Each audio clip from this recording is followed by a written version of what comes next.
Welcome everyone to the 2021 Pro Chess League season. This is a brand new format and I have a brand new co-host, Grandmaster Krikor Mkhitaryan, the captain of the Capybaras. Krikor, welcome to the show. Hey Anna, thank you. How are you doing? Good. We have been talking a lot about you on the very first day of the Pro Chess League because apparently you were the only one who managed to sign Hikaru for your Pro Chess League team. It's exciting to have him on the team. What was the secret? How did you do it?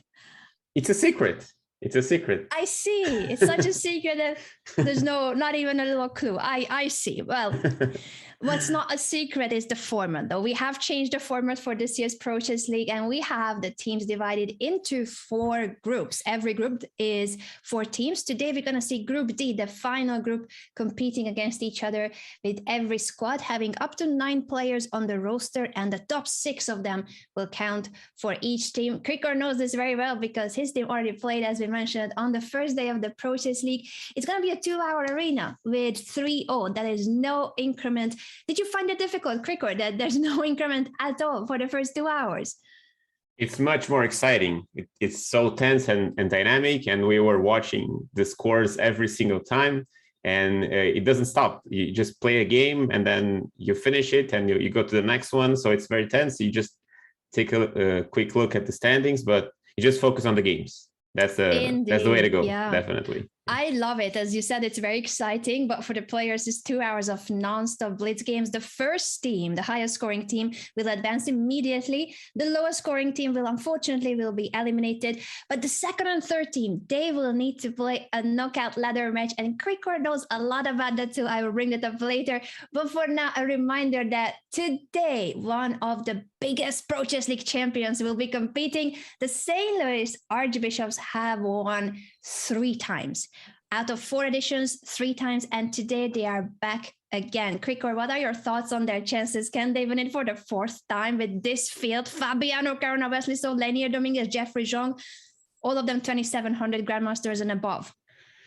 What can you say? I mean, they just have so many strong players. I mean, you see, of course, Fabiano and Wesley and Dominguez, but you also see like Hans, who's a super blitz specialist, and Nicolas Teodoro also. I mean, every single player they have is just so strong, either in classic or in blitz, or both of them, both of the time controls. So I mean, they're the favorites for sure. They have strong opposition today, actually, too, in this Group D, but they're the big guns, definitely. They're the team to beat. Certainly, they are the team to beat. The other 3 American teams will try to battle it out for that first spot in this All-American Group D. And there's also a couple of team and individual prizes too. Let's just bring up what the top scoring player can win. $1,000 for the first place, and the 10th place too is $100, while the team prices for the overall Pro Chess Leagues are even higher. The first prize, I think that's the prize you guys are going for, Krikor. I've got you there. The Capybaras trying to take that $20,000 first prize. We're thinking about it. We're very excited to play the quarterfinals tomorrow. We're going to be watching the teams today too, but definitely we're looking to fight for this big prize, and it's very exciting for the teams too to have this big prize pool to fight for in these later stages.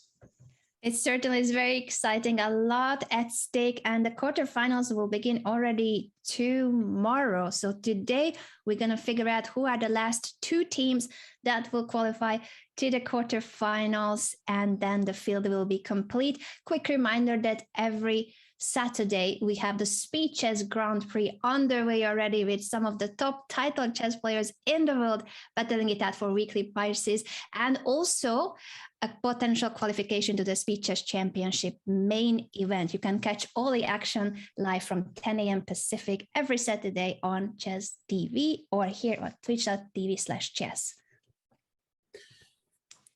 On that note, Krikor, I think our players are about to start playing. We're going to give them a quick breather, last minute for snacks, refreshments.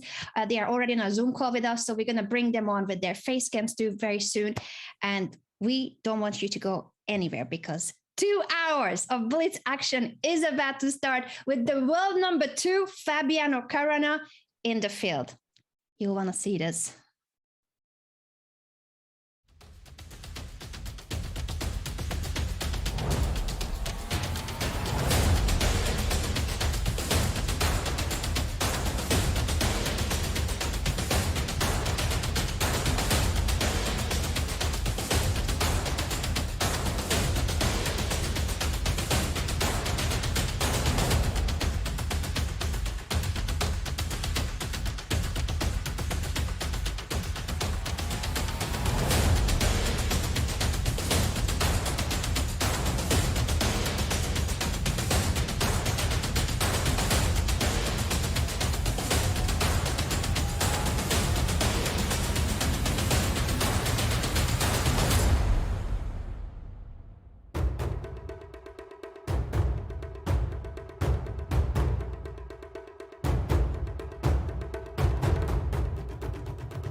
Want to hold a massive chess tournament with dozens of clubs or hundreds of players?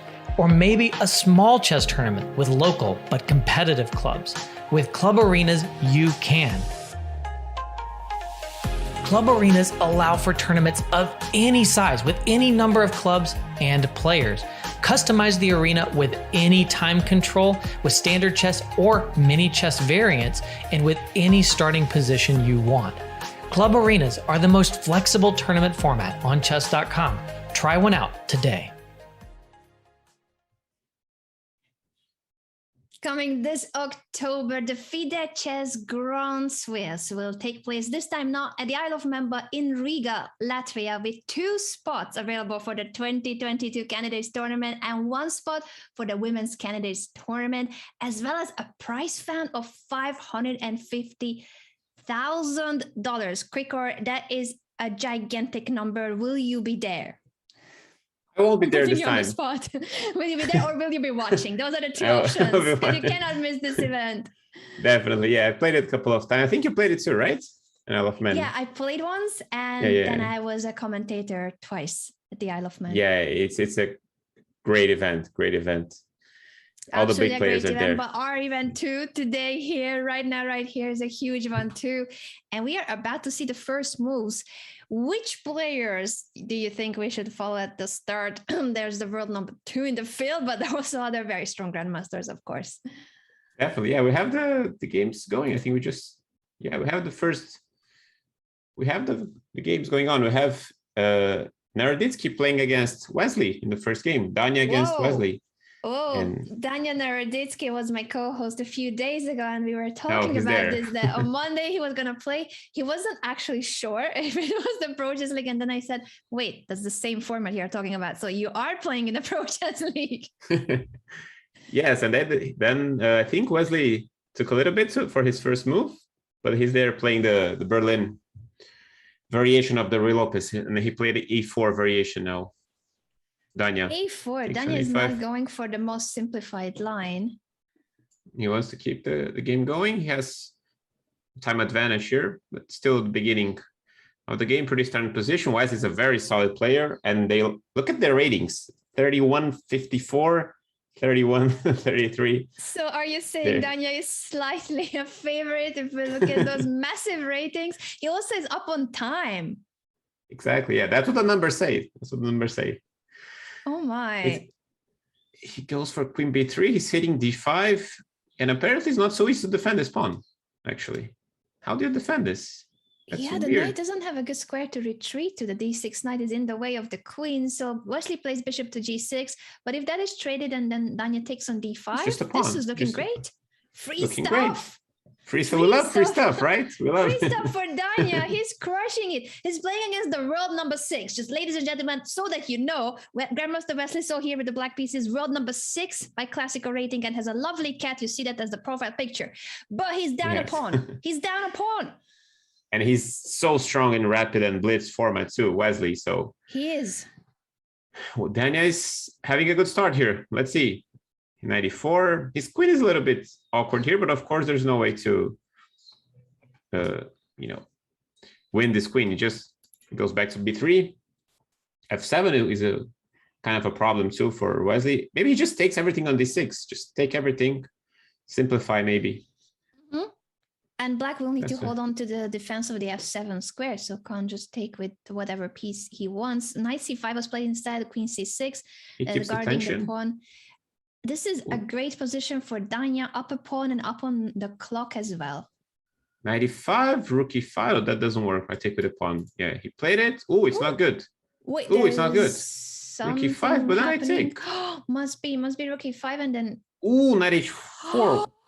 Oh, it's a check. Wesley finds it because after f3, queen takes c5 is a check, and then he can save the d6 knight. What a combination. He saw it with a split second of the clock. That was crazy. You said how fast and strong Wesley is. He's just showing it. He saw this incredibly fast. Just one mischance by Danya, and the game is back to a chaotic mess that he didn't know anyone. And Wesley didn't know he had a good move. We knew he had a good move. He didn't know, right? Exactly. He's not watching. No one is patting his shoulder. Hey, Wesley, pay attention now. Yeah, now, go. Puzzle, solve it. That's the difficult part of finding those moves. Definitely. You are right, Krikor, because no one is showing that that's the key critical decision. It's a complicated position here. Because maybe G5 now, and he finds it. That's insane. He finds it because it takes to the rook. It's like he's listening to us. He's listening to us. Hopefully he's not. Wesley. Yeah, he's not. Wesley, he often is on Twitch, but obviously not during his games. All the players are on our monitor call on Zoom, and they are being watched by us. We are the big brother. What is happening here? Oh, now it's a very bad endgame for Dania. Everything is solid here for Black. Maybe he has E6. Yeah, he goes for E6. And he does it. Yeah, he 54 seconds. Equal feels time, bad. Yeah, no feels increment. Very bad. Should be 6. No, then everything the is. The faster player can still win this on time as well. Wesley's spending quite some time here. How about now? Did he forget about C7? He wants to. The knight was hanging, so he moved it back, and now he wants to take on B5, I'm guessing. But now it looks like a draw. Yeah, a lot of simplification has happened. Yes, Ben is super fast. Maybe. Yeah, they might play a 3-4 repetition, I was going to say. Or Dania wants to win on time. Wants to win, exactly. Wants to win on time. And it's in his right. Without increment, it's in everyone's right to play for time as well. Yeah, the thing is that Wesley has this very solid moves because he has stable squares for his pieces, apparently. Like bishop e5. Oh, he doesn't go for that. Bishop e5 looked good. Oh, f4. He exchanges now. Bishop e5 probably now. He doesn't go. Knight e5 he wants to go. Knight g6.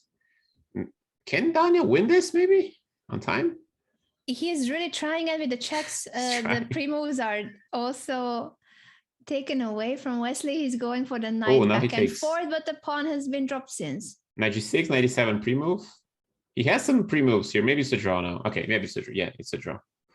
Fair result after Dania had the upper hand, and then Wesley fought back with that critical combination. What a game. Yeah, what a game, exactly. What a game. And now we have Fabiano Caruana. He won his first game. He's playing against Beam Screen National Master. I played a lot against him, against Fabiano's opponent. I played a lot of blitz against him. Yes, I don't know him.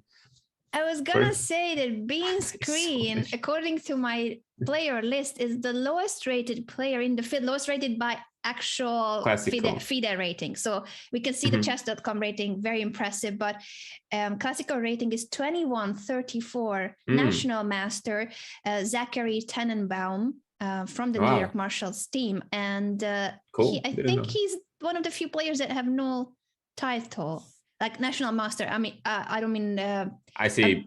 Grandmaster. I am a GM the whole field. But yeah, he's a very strong blitz player. Played quite a lot of him. But Fabiano, I think, is having a big advantage already because he's a pawn up. He's hitting c4 now 2 times, and he already grabbed the pawn there. So probably he takes an a3. Oh, this is very bad for black. Yeah, a3, stabilizing the knight. Probably. Maybe we should go somewhere else because it seems like he's going to score a win here. Sure. And we see Fabiano there. We see Fabiano that's the thing I was going to say before we go to another game. Let's just check in with his location. St. Louis looks like a living room to me. What do you think, Rico? Like an open place. Yeah. It's like a nice place to be. Nice and bright, sunny. I like it. Inspiring natural to light. play from a nice location. Yeah. Let's see how he finishes the game. He has with the exchange up, it's very, very close to conversion for the world number 2. Definitely with the time advantage too.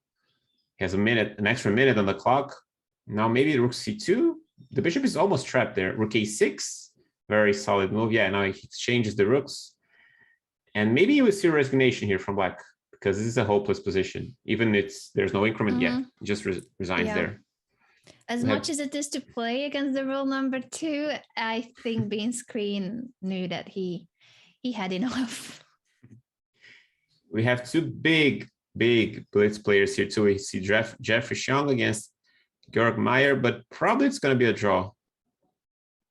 Or maybe I jinxed it. No, Now there's an Jeffrey advantage with the for black. white pieces here, also a 2700 Grandmaster, and Meyer, very regular to our Chess.com events and the Pro Chess Yes. League, of course. Knight f6, now knight d5, he wants to jump. Maybe here. He's hitting the pawn, he wants to play this, but now, yeah, white could play. Now, yeah, the engine's saying something there. Maybe c4 was good. And bring the king over to c5. I don't know why exactly, to be honest. So c4 in the right moment to gain some space on the queen side. Maybe, yeah, maybe c4 now. I don't know why he's... Because you're putting a pawn in the light square. That could be a little bit dangerous too. Play c4. He does it. It seems to be the only way forward, so he does it. Now king f4. Bishop e2, knight b6. Defends and attacks. Oh, this is almost zugzwang for white. King e4 maybe? Then king e2. Still not easy. Oh, knight. Oh, he brings the knight to d6. That's nice. He maneuvers the knight. Pretty smart. And we see now the knight is guarding the pawn. The king is attacking g4. It's almost a zugzwang, or is it officially? What do you think? Is white going to run out of moves? King e3? Very technical endgame here by Georg Meyer. Maybe king e3. It's still not over. Bishop f1 and king f4. Bishop e2 is still hanging on. Oh, king e1. Okay. Maybe you have to give the pawn, knight e4 probably, and knight c3. Just give a pawn, get this one. Yeah, king e4 I don't like. Okay, maybe he's... King g3, I don't know where he's going actually. King d2. Only 34 seconds left for Jeffrey, and he needs to defend this position with Georg having more time as well. This is it's a nightmare. Very difficult. It is. Now knight e4, he goes for, okay, he takes on c3, now it's over. He takes on a4. He has a pawn up already. This pawn is weak, and this should be a pretty straightforward. Actually, the engine is saying it's some kind of a draw, right? I mean, why is this a draw? Probably I'll be able to win. Knight e3, knight f5. Oh, maybe it's a draw. Wow, I'm surprised because I go there and take. And you're just in time to take the pawn, and then the bishop will come back to be sacrificed for the passed pawn. Yeah, but I have this knight e4 stuff. Okay, king e3. Maybe only 14 seconds left for Jeffrey to hold it. Even if it's a draw, he doesn't have time to hold it. And black can just, maneuver, play with his knight. Oh, now it's over. And then it's winning. Yeah. Oh, g2 and check. Oh, knight. Oh, tricky. Nice, tricky. It's a draw again somehow. The chances are back, but there's no time for Jeffrey. Even if he found a beautiful defense. He doesn't have time. Yeah. Wow. Nice win there. What a game, and so instructive because of the few pieces left on the board. White was ready to give up the bishop for the pawn, and that would have been a draw. That was so fast. We don't have time to even discuss the endgame. It's just so fast. But I mean, anyway, Black was trying to make a queen there or win on time. He ended up winning on time. So now we have Benjamin Bach here representing St. Louis, playing against Badur Jabava from Georgia. I was gonna say that this username rings a bell, but Jabava must have been registered for the team not long ago because I don't have him on the original list I was given. So Badur Jabava, very original, creative player, now playing for the Capybaras. I was gonna say that's your team, Krikor. California. California. CACA, the unicorns. California unicorns, indeed. I think that's one of the cutest team logos. I know that's not how the teams are valued, and the score is not decided by how colorful those logos are, but I like it. Yeah, our capybara is nice too, but we cannot beat this one. This one is nicer than ours. The unicorn there with the rainbow. Checking in with Grandmaster Benjamin Bach from the Olympic team of the Netherlands, now living in St. Louis and playing for the St. Louis Archbishops. He's super focused with the gamer headset on. Yeah, and White's a little bit better here. He has this weak square on c5. There's a weak pawn on c6. And Black's position is a little bit more annoying, but also he has the center, so maybe it's a balanced position. Probably he plays h3. He takes. Surprisingly, he wants to play e4. Yeah, he wants to hit this pawn. Maybe, oh, he cannot take here. Because if he takes, Black's just solid here. He wants to hold on to this position. Maybe h4, h3 now. He should have played h3 first. He shouldn't allow this. Yeah, he makes a face there. Yeah, he's not happy with after h3. That's unpleasant to have a black pawn on h3. If white takes it, that is a free pawn, but it's not the free pawn you want. That destroys the pawn structure in front of the white king. And if he pushes the g pawn, it means that the h3 pawn will be a thorn in the position with checkmate patterns in the future on the light squares. Yes, and f3 is weak. So this would, if white had played h3 first, his structure would be much safer. He totally forgot about it. Clearly, he wasn't intending to. Now he wants to complicate matters with ed5. But now bishop h4 is not working because of check. Oh, f4. He goes all in here. d4. This looks very shaky for white now. And it looks exactly the position where Bahadur Jababa excels at finding the right patterns and tactics. Rook c5. Oh, this is also hanging now. So both knights are hanging. Yeah, this was 1-2 on g5. He takes. Oh yeah, he takes back. He has to take on g5, and now maybe the simple e4. Yeah, he goes for that. This doesn't look good for white. It's not looking good. Yeah, Benjamin is shaking his head. He doesn't have much time either. Only 34 seconds left. And maybe you just resign here, go to the, because it's an arena tournament. It's a time tournament. Maybe you just resign and go to the next one. I don't know.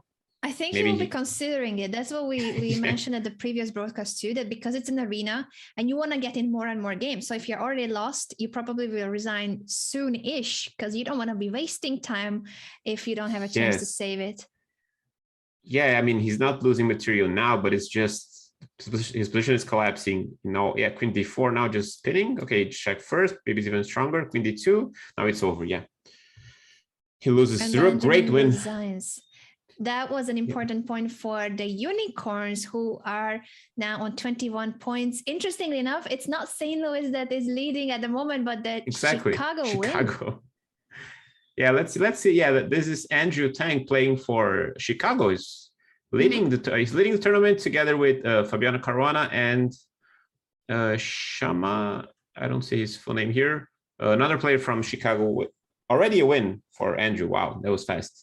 Against Bean. Bean is becoming our stream favorite. We keep checking in with Bean's screen. Grandmaster Wesley, so here with the black piece is in a lost position. He's getting checkmated by Speed of Light from the California. Speed of Flight also not on my list. So many new players have been added in the last day or two.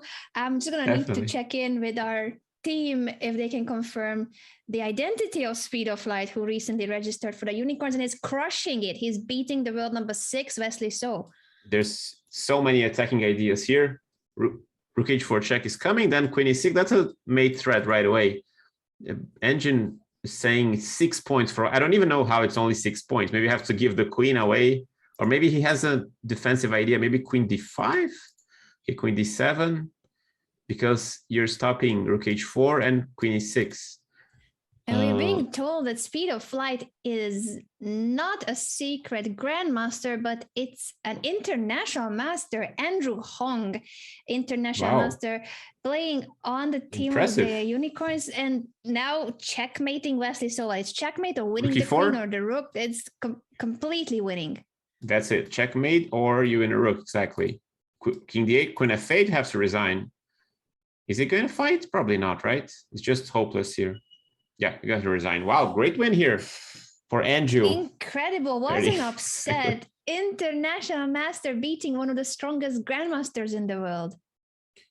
Yeah, let's see Hans here. Hans Niemann is playing with black against Storm 89 from Serbia here. Yeah, Nico Nestorovic, grandmaster from Serbia, playing for the Marshals. The New York Marshals. Very complicated position here. Hans is in 4th place right now in the arena. And it's such a messy, Chicago is leading, then St. Louis is a few points behind, and California is right there too. A little bit ahead of New York, but anything can happen here. There's so many strong players. But Chicago is definitely taking the lead here, the early lead in the tournament.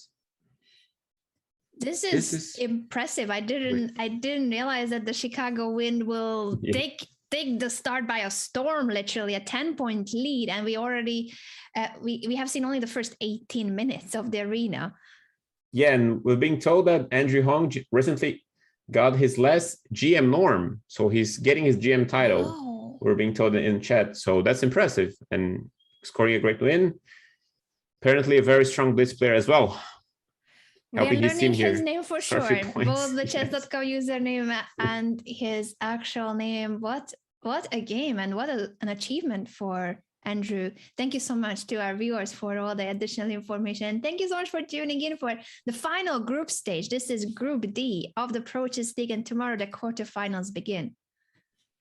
And Hans is also suffering this position. He has more time, an additional 20 seconds, but his position is very, very bad right now because White can at some point play e5. His king is a little bit exposed, but you can attack. This queen is perfectly placed on g5. I thought he was going to play, I don't know, maybe b5 or something. This is a little bit weird. I don't know what's his next move, but yeah, he's holding on there. f5, maybe queen e5 check was an idea. He cannot play 5. Yeah, black is holding. b6, he wants to not start pushing this way. White's not so sure. Okay, he goes f5. Queen h5 is hanging. Was Queen that g6 just is losing. Think? Yeah. This is... Gotta be careful here. King h3, now the check is possible with the rook as well from the g file. But rook g7 can be played. Or king f8 and the king will hide in the middle of the board. Is this working? I have some rook g6. doubts. There was a rook g6 maybe winning. His king is incredibly safe for a few moves here. Oh, he exchanges. Now it's bad for White, maybe. Now the king is safe. No longer issues with the king. Definitely. King h6 probably now. Yeah, he's gonna win for sure. There's no time. White has no time here. Only 3 points. Not even 3 seconds anymore. 1 second, White's gonna flag. It's a drawn position, but it's gonna be a flag, yeah. Yeah, it doesn't matter, unfortunately. Fabiano Caruana here with the black pieces against Alexander Lenderman from... Yeah, we're just getting a game in the beginning here. Yeah, from New York Marshals, who is at the moment at the bottom of the standings, but there's still a lot of time left. We have a timer actually next to our day 4 tab. If you guys look up here in the corner, an hour and 39 minutes is left. Yeah, we only had, exactly, you just mentioned, right? We only had 20 minutes and it's so much already happened here in these games. Lenderman is playing for the New York Marshals. They exchange, very solid endgame. Let's see how this plays out. f6, it's a pretty equal position, but as we know in Blitz, things start to happen, even in very dry positions. We have Fabiano Caruana in the camera once again. He's in second place right now. Andrew Tang is leading the tournament with 17 points. Second place goes to, for now, for Caruana, and then to Shaman, a player from the Chicago Wind. King e6 wants to play h6 and f5 maybe. Okay, 97. Yeah, even the time is almost the exact same, such a balanced position. Do you think Fabiano will find a way to try to put more pressure on Alexander Lenderman and somehow win it from an equal endgame? Yeah, I was going to ask you the same question. Do you think this is going to be a draw or not? I don't think it's going to. Ask first. Yeah, good one. I think this is not going to be a draw. Yeah, I think it's not going to be a draw. The knight endgames are tricky. On f4, there are some issues with the f3 pawn. If the knight connects it to g5 or h4 or d4, it depends on which square the knight can get. c5, and now this is White's trying to get space in this side of the board too. Knight g5, and also there's an idea to bring the knight to g5. And when you play king e2, I can bring it to e6 and d4. So it's tricky, and also hitting c5. But of course, White will try to bring his knight to d3, from where he attacks. That's a weird move. He wants to defend against knight g5, but it's a little bit passive. He's just waiting. Maybe that's the way to go, but king f6 probably, and now bring the knight over to e6. Looks like a good idea. He goes for that? Yeah, the knight on e6, attacking c5 and heading towards d4 is a lot better than the knight on h3 and g1. That knight is struggling. Ooh, this is very annoying now. Ooh, and even if the king had come back to help, the knight had nowhere to jump. The g1 knight is doomed. Exactly. Now knight e2 has to be played. Knight d4 is just winning. Otherwise, he's just going to be so... Knight e2, right? I wonder what's he thinking. What's the issue? King g5, king h4. Ooh, what a domination here. Like that, right? In 3 moves. Out of nothing. This knight in game was so equal on time too. There was no pressure on Lenderman, and Fabiano created created a chance with that pawn push to f4. Yeah, now he waits because if knight d4, king a5. So he waits. If king a5, I can take and control king a6, a4, but now king h4. Wow, this is very nice endgame. Very nice endgame. It's a White is strong so- situation both for the Oh, knight king and the c4, king. a5 maybe. And then it's zugzwang. It's official Yeah. zugzwang. And a5, now probably a6. You lose king a5 now. Probably 6. I don't know if there's a problem with the knight going there at some point, but it's gonna take so it's gonna take so long for that. 90 for now, because as you said, the king could no longer go to a5. Exactly. So it was time. Knight c2, okay.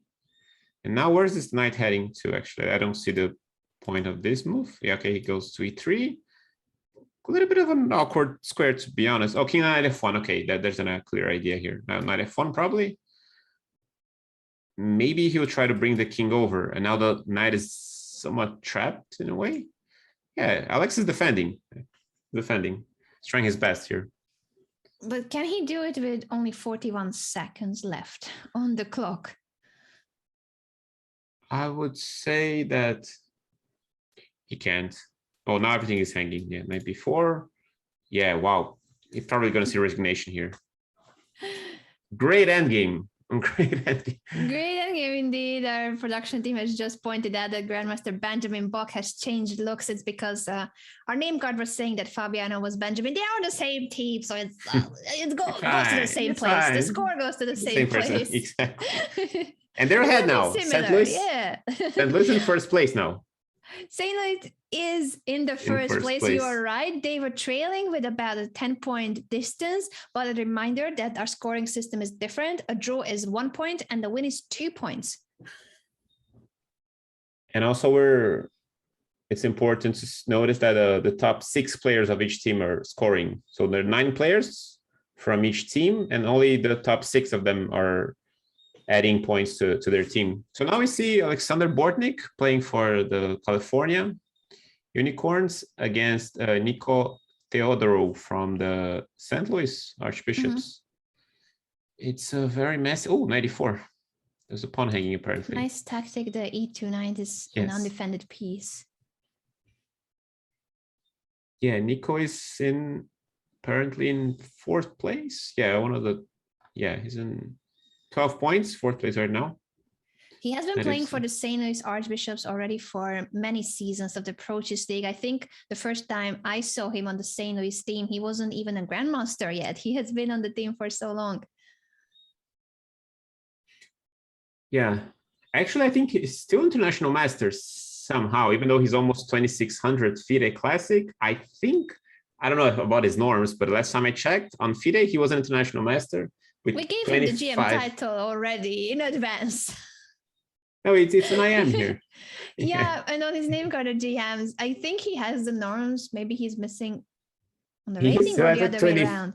I don't know. He's like 25. He has the rating and 2 norms. He must be disclosed then if he doesn't have it officially. Definitely. Yet. No, he's a. Oh, and yeah, it's been corrected that he's an IM. Well, an IM with the strength of a Grandmaster. Definitely, for sure. Almost 2,600 Classic and close to 3,000 here in Blitz. Very impressive. And he has a pawn up here. He has a pawn up in this position, more time on the clock. And his position still looks solid. I mean, White's trying to create something here, but I think it's just nothing serious happening. Are you scared now for Black or not really? Not really, right? Those bishops look scary, but I think Black's position is very solid, especially since Black is trading pieces and has got the e5 for the rook. And as you're pointing out with that arrow, the bishop can be chased back at any point. Yeah, queen going to d5. Maybe it's time to push those white pieces back. Maybe see, h6. Okay, that's very provocative in a way. G5 square. But you cannot sacrifice anything yet. Okay, he goes g4, he goes all in, because if he sits there, he's gonna lose the game. True. If you take on f6, but now g5, okay.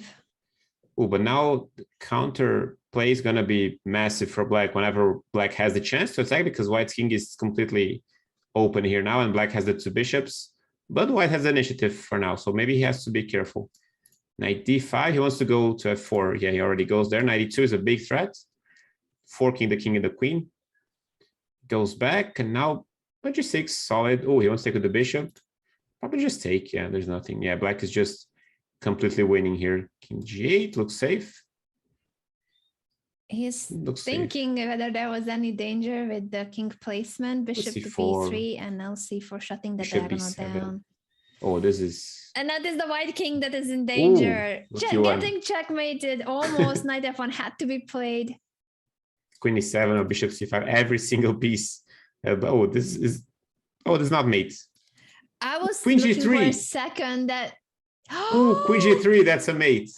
We need Isn't to it? show that on the board. Knight takes h3, queen g3. It's a double pin. It's a mate, the pawn right? is pinned. The knight is pinned. There's no move. It's a checkmate. What a beautiful checkmate pattern by Nico for the St. Louis Archbishops. Look at that. That's impressive. I would be scared to play Queen G3. I would check like 10 times if I'm not losing my queen, because it's weird, right?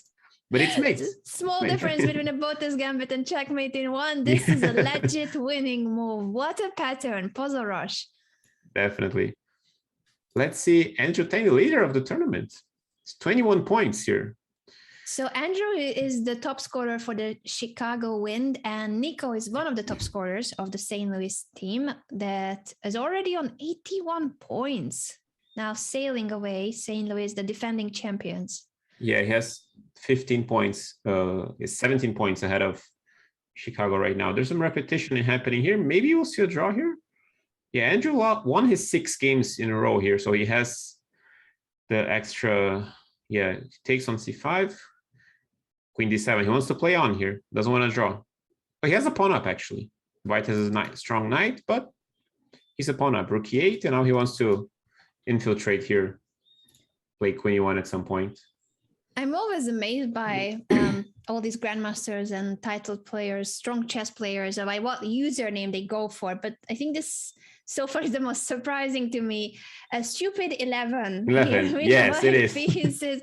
The Sergei Kudrin, a grandmaster, and his username is suggesting the opposite in intelligence.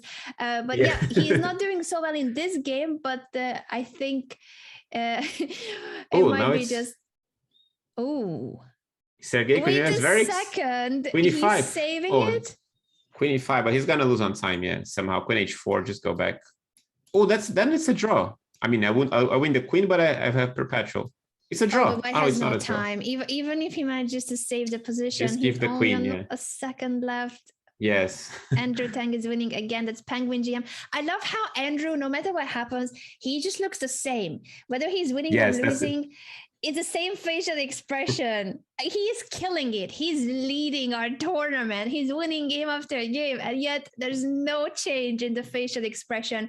We're gonna see if there's gonna be a change on his face or any other face cams. Fabiano Caruana, we're gonna check back in with the row number 2, but we're gonna take a quick break before we do so. So don't go anywhere. There's still an hour and a half left from today's Pro Chess League Arena, and then there will be a knockout ladder match for the second phase of the broadcast. You will want to stay here and check in with the American group of the Pro Chess League. We'll be back in a moment.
Welcome back, everyone, to the broadcast of the Pro Chess League. This is the final group stage. The All-American squads are competing today. Krikor, how do you see so far the competition, including the games of the world number 2, Fabiano Caruana, playing for the leading team, St. Louis Archbishops?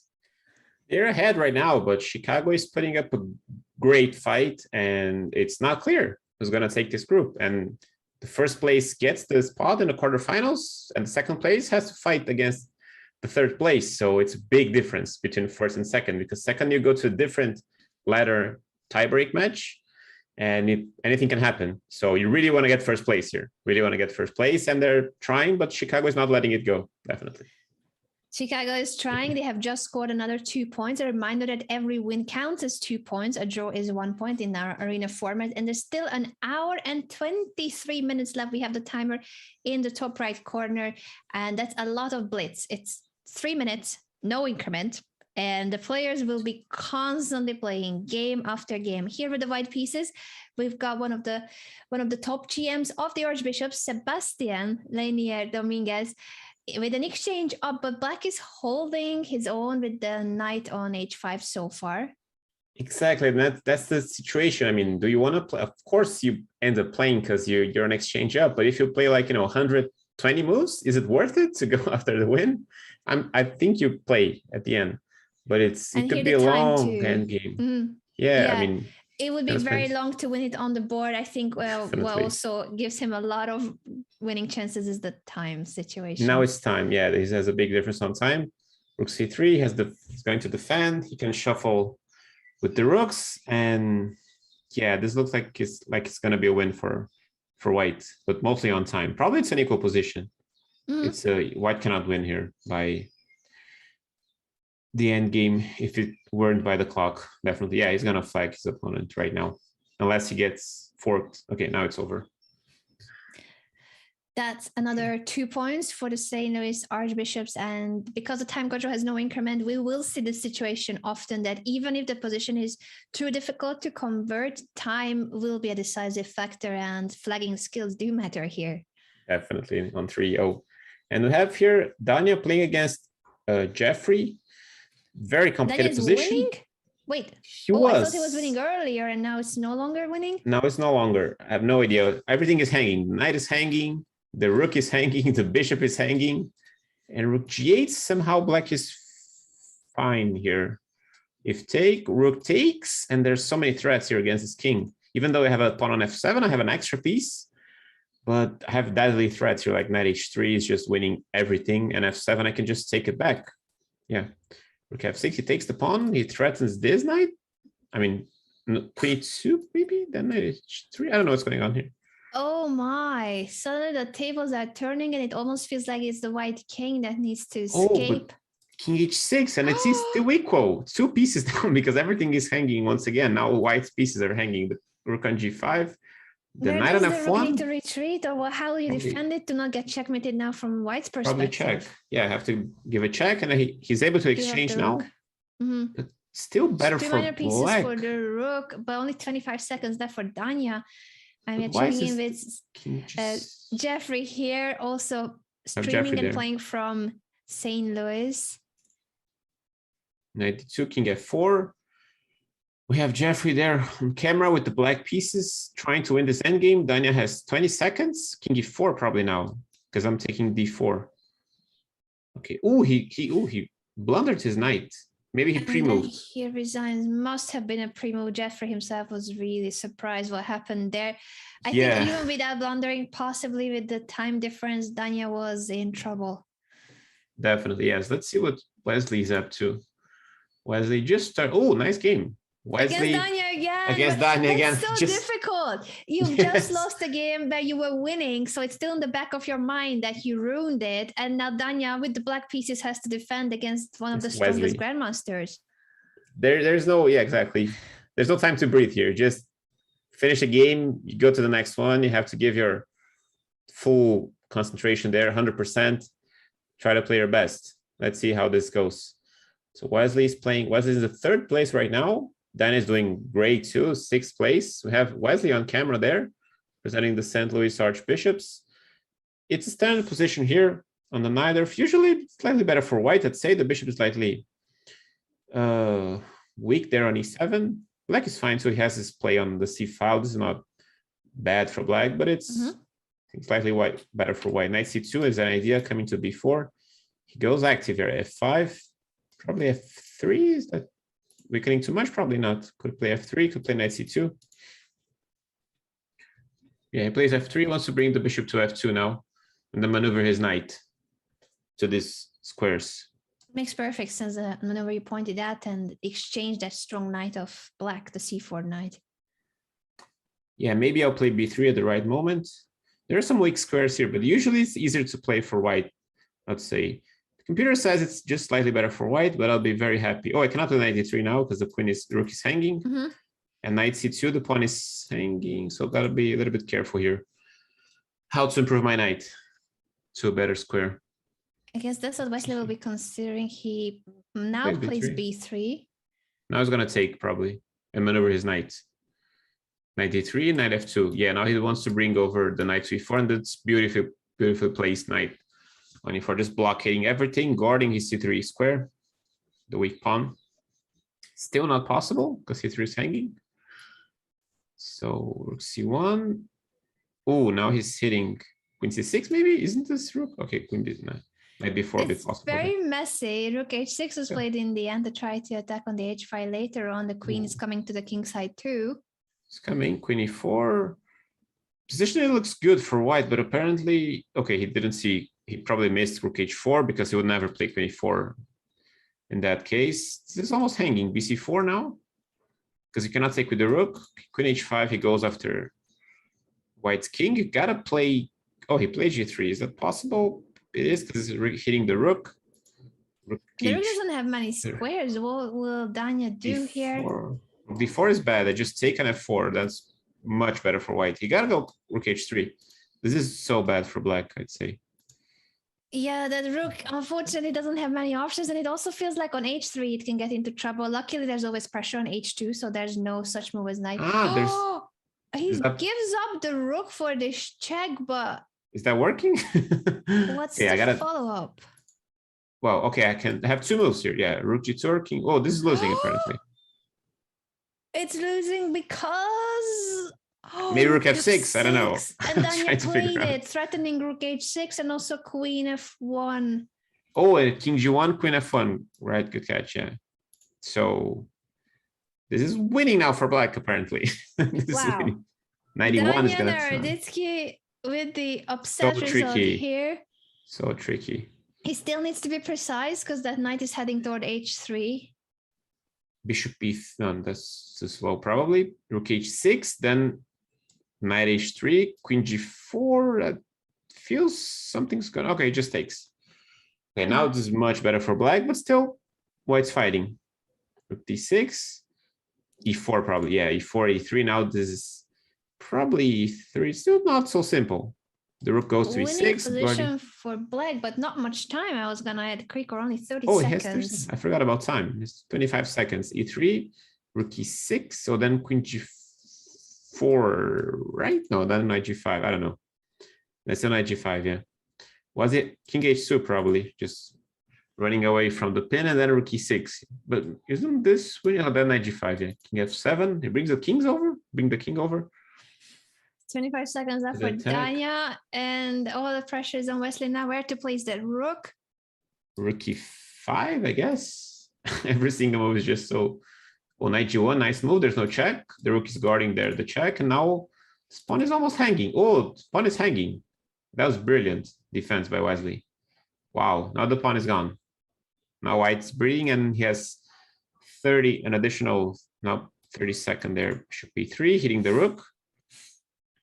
There was something for black there. I don't know what. Bishop g1 now. Rook d5. 12 seconds on the clock. I'm worried that Danya not only cannot win it, but it might not be enough for a draw. Oh, because white's king is so safe now, and white can just play. I mean, just shuffle the rooks over here and there. Oh, h4. Actually, this king is not so safe anymore.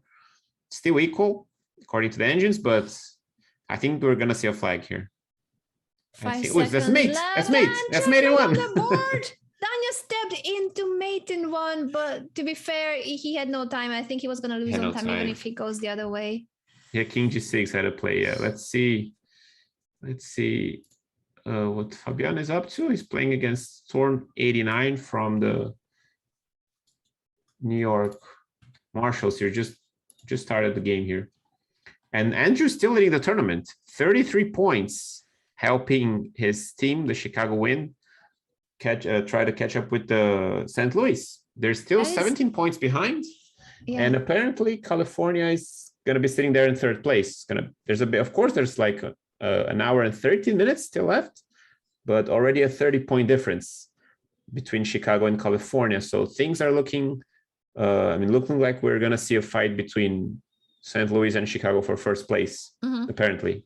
And then the second and third place will play a match. As a reminder that there will be a knockout ladder match between our second and third place team that will be for the qualification. Only 2 of these teams can make it to the quarterfinals. So the first one qualifies directly, and then the second and third place teams will face each other in a ladder match. That will be another exciting format we'll tell you about for the second part of the broadcast. But for now, what matters is which team will be eliminated too, because the fourth player team with unfortunately at the moment, New York Marshals on 27 points, has not a very good chance to make it to the third, to be close to at least have a chance at that match.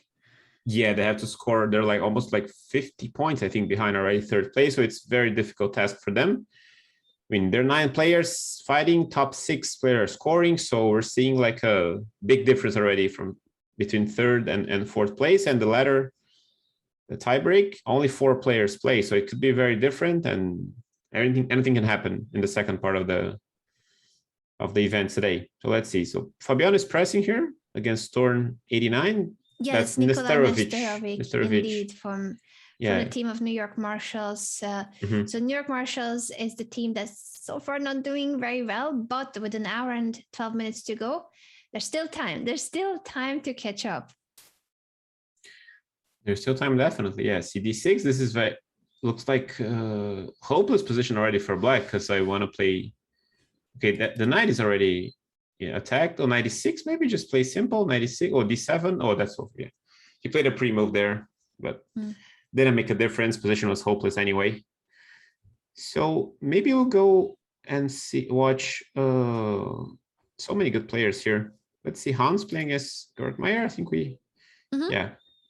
So Hans is in 5th place right now, the St. Louis, and Meyer has 12 points with the California Unicorns. It's a pretty standard position.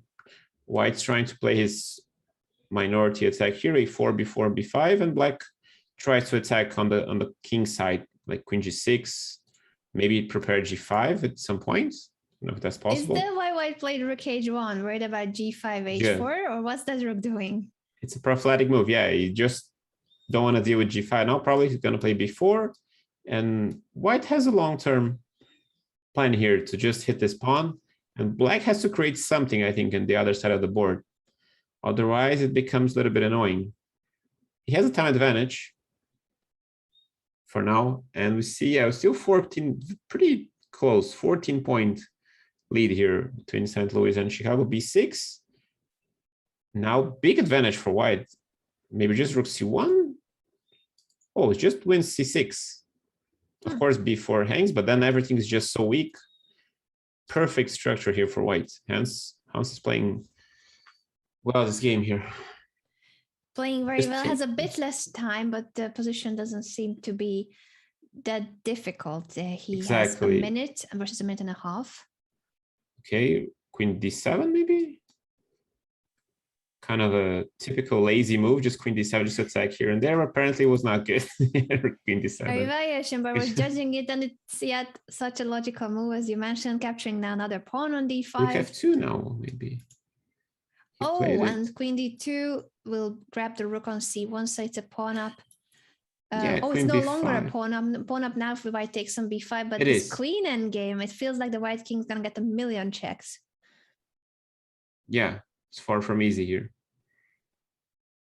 He cannot play Queen F1, don't forget. The queen is guarding there. It happens. Queen G2. I certainly would have blundered it. He goes to G2 to now give a check from F2. Yes, almost checkmate, but of course I can go to E4. That's safe for Hans. Oh, sorry, it was check. I didn't say it was a check. Queen E5 was a check. King G5. He also play King H6 now. Oh, now there's win for white. Now it's mate in 5 for black. Queen F3. Oh, there's a mate. You cannot stop it. No, there's Queen F4, then Queen D5. Oh, no, F6 is the threat. F6 F6 and mate. And mate. Same thing. Ooh. And if you take with the king? No, you cannot take with the king now. I mean, I don't want to threat F6. Oh, sorry. I thought you meant now Queen F4, F6. I was no Queen F4. Yeah, I don't know where's mate. Now it's mate in 1. Yeah, Queen F5. Wow, black won the game. Yeah, I think in all those positions there was something. I was calculating the wrong position, but in any case, that was a beautiful pattern here with checkmates on G4, yes. F5, and D5 was hanging too. Yeah, here probably I take here the line we were talking about, and then check, and then it's when mate. The king goes back to G5, F6, and then you have mate on G4. It's the same, makes right? sense. And it's yeah. Now was very good game for white, but at the end he went so far. Hans tried, and in the end he was punished for it. It happens sometimes when you push too much in the end. Yeah, I wanted to check this game out. Nico is playing against Andrew, and it's made in 12 for black. Oh, white's thinking. But Andrew only has 17 seconds. Although he plays hyper bullet all the time, so maybe this is a lot of time for him. Exactly. He's not really worried. And also white has 17 seconds, is getting attacked really strongly. He's only an exchange down, actually. Made in 5 now. Bishop D3, apparently that was good. Because now he has this E4 square. Bishop G3 is a threat, dude. Bishop E4, 4 seconds. I mean, Andrew's just killing the tournament. It's like 40, going to score another win here. Rook E2, and then what a position! Oh, it's just mate with 6 seconds left on the clock. That's so casually impressive. Checkmating in the next move. Wow. Let's see who else here we have.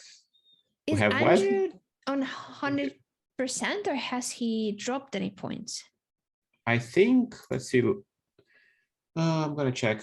Let's see. If there's a way to check, if not, don't worry. I'm just wondering because every time we check his game, he's crushing it and he's leading individually. He has 10 wins in 10 games. That's impressive. Wins? 11 now. 11. Has he played against Fabiano already? We'll need to see that. I don't know. We'll need to tune in. I'm pretty curious to be watching. Yeah. Second place goes to Wesley so far. Andrew has 41 points. Wesley has 28. 13-point difference. And then Fabiano's in 3rd place with 25. So, he's just helping so much. Only 10-point difference now between Sandlois and Chicago. And we're seeing here Lazado Bruzon playing for the Chicago win against Jeffrey. Pretty technical end game here. Maybe it's going to be a draw. Yeah, F6, probably just solid position. Let's see. Maybe Andrew is playing with... let's see who's Andrew playing right now. Let's catch him in the beginning of the game. Andrew is playing against Maestro G. He's a big favorite in this game. He's playing against GM from New York Marshals. Gennady Sagalchik, Grandmaster from New York Marshals. As we already mentioned, unfortunately, the Marshals are not doing very well. There's still an hour left. So if they start scoring, mathematically it's doable, but you gotta start getting those wins in. It's not easy against a field like this where the world number 2 is competing and he's not even leading, because Andrew Tang is just dominating every single game so far. Yeah, I see a Fabiano. I think that Fabiano started the game. Let's see. He was waiting. Let's see who Fabiano is playing around. He's playing against Ilya Nizhnik, very strong grandmaster, also representing the Chicago win. And it's a direct encounter. Whenever you see a game between the St. Louis and Chicago, is very important, even more important now, because of course they're fighting against each other. 15 points, they're keeping that difference, right? For a long time now, 15 points, 15, 14, 10. Yeah, and with an hour to go, I think this is still a very open race. As you mentioned, when they face each other directly, it counts as basically a double point, because if you score, you're making the other not score during those minutes that were spent on this game. And there's a streak, the arena streak too, that helps. he has a nice move here. Rook e3, maybe knight d5, intermediate move to take with a knight, or maybe just take with a pawn, but probably he's going to take with a knight. And we have Ilya Nizhnik there on camera. Trying to hide in that t-shirt. I thought for a moment he doesn't want us to show the camera. Yeah, like, I'm not here. I'm not here. Body language. Now it's tricky. Queen c6, take with the knight, and now this is he has to move his rook, otherwise queen d3. Yeah, he moved his rook. Queen g6 is a move. It's very annoying, right? Because I hit the rook, g7 is hanging. Yeah, he goes for that. And rook e7, knight d5, maybe just winning g7. Knight d5, isn't this winning? No, knight d5, yeah. It looks very strong. Yeah, where does the rook go? Oh, just queen g7. I mean, there's not enough counterplay here because the queen cannot activate. Yeah, queen cannot d7 go to is b6 nor to b5, and the I have back rank of some- black is troublesome Yes. too. right, and I have some solid threats on the queen d7, but they're not. It's not good to exchange into an endgame, but it's doesn't make sense. Ilya is trying You just to take. create chaos. Oh, nice e3. Classy move by Fabiano, because I attack here, attack there, and it's all And over, even the right? pawn, everything is hanging. Even so the pawn. Ilya resigns. What a game Nice by win there. Fabiano Caruana here. Another important 2 points for the Archbishops over the Chicago Definitely. Wind. Yeah, let's catch another very strong player. Okay, it's just the game just ended here between Wonderful Time and Ray Robson here. Le Tuan is a very strong Vietnamese international master, one of the best players here on Chess.com in Blitz and Bullets, but they just finished their game. Let's catch someone else here. Let's see. We have Wesley play against Georg Meyer. It's an end game. Wesley has an exchange up, so probably we're going to see a win. Okay, that game is also just finished. Let's see Danya playing that.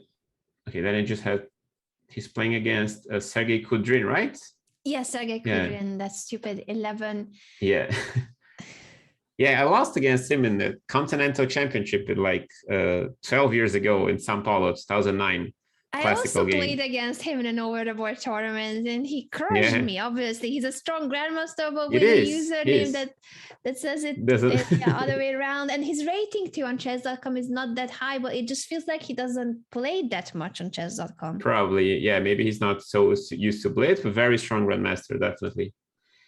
I was crushed too. He sacrificed a piece against my king. He checkmated me. Yeah, it was a tough game for me. Tough game. Yeah, let's see if Danya can take revenge for both you and me, Krikor, in this game. Hopefully. After Bishop e4. I hope he knows that he needs to take revenge. Yeah, White has a comfortable position here. Bishop f4 is coming next. White is so computer says it's fine for black, but I'll be very scared here to play because Bishop f4 is coming and 94 sacrificing something here. Because if I take, he takes on c3, so and then he wants very to pick messy. up the rook. Knight takes f7, becoming even messier. Yes, rook f7. Probably I gotta take because okay. He just ignores it. This is not easy for Danya. Knight c3, not easy at all. Knight f7, knight c3. Where will the queen go now, or is it a check? First queen to e6, but the bar does not agree. The bar is very cruel. It looks like a strong move. What's wrong with it? Yeah, because he wants, but there's no checkmate threat. The queen h6, the queen g8, this doesn't work because I take. Maybe he just takes on d1. I don't see. Maybe there's. Oh, then 95 is. It's almost winning. Oh, bishop e8. Still not the end of the world. That cannot be that good for black. It felt like. It felt like there was no continuation of that. Maybe attack, 96. There was no scholars mate, so that's what was the issue with this knight h6 check. Yeah, maybe 96. Just take the bishop and move the rook away. Knight g5. Okay, and now probably just move the rook, and it's still very messy position for black here. Rook e1. Maybe he wants to do something else here. d3. He wants to go here, maybe. And then try to make something work. Yeah, after rook h3, another white piece comes into this kingside attack, looking promising. Also, time-wise, only 50 seconds left for black. Yeah, now we have 59 minutes left in this arena, and we have a Sandlois opening some difference there. 25 points now. Maybe the biggest difference we're seeing so far in this arena. Certainly. Now almost 30 points, 28 points. Ooh, that's starting to get to become difficult for Chicago. Oh, and Andrew lost his game. I don't know against who, but he lost a quick game apparently. The first game he ever lost. Yeah, That's 12 Andrew points Tang. out of 13. Oh my, he was on 100% score. He was on a perfect score. The only one who was on a perfect score. Yeah. Yeah, this position is, now time is becoming an issue too for Black. After bishop e7, probably going to see a win here for... It's a position that's Lenient. still, it feels like it's still somehow holding, no longer holding. Now with that h5 and queen s6 is no longer holding, but no time for Black. So even if he had found the right defense, he didn't have time to play it through. Yeah, this is over now. I think he's just resigning or letting his time run out. But that was a win for Grandmaster Daniel Naroditsky. Another 2 points for the Unicorns. We shall see after the break. We're going to take a very short break. But once we are back, we'll need to see, can Chicago catch up with the St. Louis Archbishops with less than an hour to go? And who will take the second and third place? Because those will be the two teams that will fight on in the second part of our broadcast today. So don't go anywhere. There's a lot at stake. And Fabiano Caruana is not even in the lead. What is going on? What is going on here? Andrew is going on. Andrew is going on. We'll take a look at Andrew's games and the rest of the Super Grandmasters here right after the break. Don't go anywhere. We'll be back in a moment.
Welcome back, everyone. This is the 2021 Pro Chess League with the final group stage matches taking place today. Matches I said, but we start with an arena and then we're going to see a match between the second and third place team. The world number 2, Fabiano Caruana, is here, but he is not the player at the moment with the highest number of scores because Andrew Tang for the Chicago Wind has been crushing it. Yet he has just lost a game. Krikor, even he is invincible. Not invincible. I don't know. They lose games sometimes. He lost a game. He lost one game, but he won like 13 and he lost one game. It's still very impressive. It is impressive. And California is only 17 points behind Chicago. And now St. Louis is almost, my math is just almost 40 points ahead of Chicago. So now the battle is becoming more real between second and third place. Let's try to catch a different game here.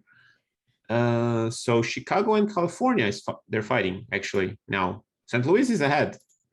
Let's try to get I think Chicago is still hoping that they can catch St. Louis, but the gap is becoming larger with each minute. For now, it feels like, and yet there's still 52 minutes left of the arena, yes. Meaning that for the next 52 minutes, all of these players will continuously play blitz game after blitz game. There's no break for them, and Daniel Arrizki has just won yet another game. Exactly. I'm trying to catch some players from California now. They're probably, maybe 18 points now behind Chicago. I'm trying to catch some of their games. So for the second and third place, as we mentioned, those two teams will face each other in the second part of today's broadcast right after the arena is over. What matters there is that if you're the second place team, you will have the white pieces in the first game of the knockout match. So it does count. It's not as big of a deal as qualifying directly, but it does count.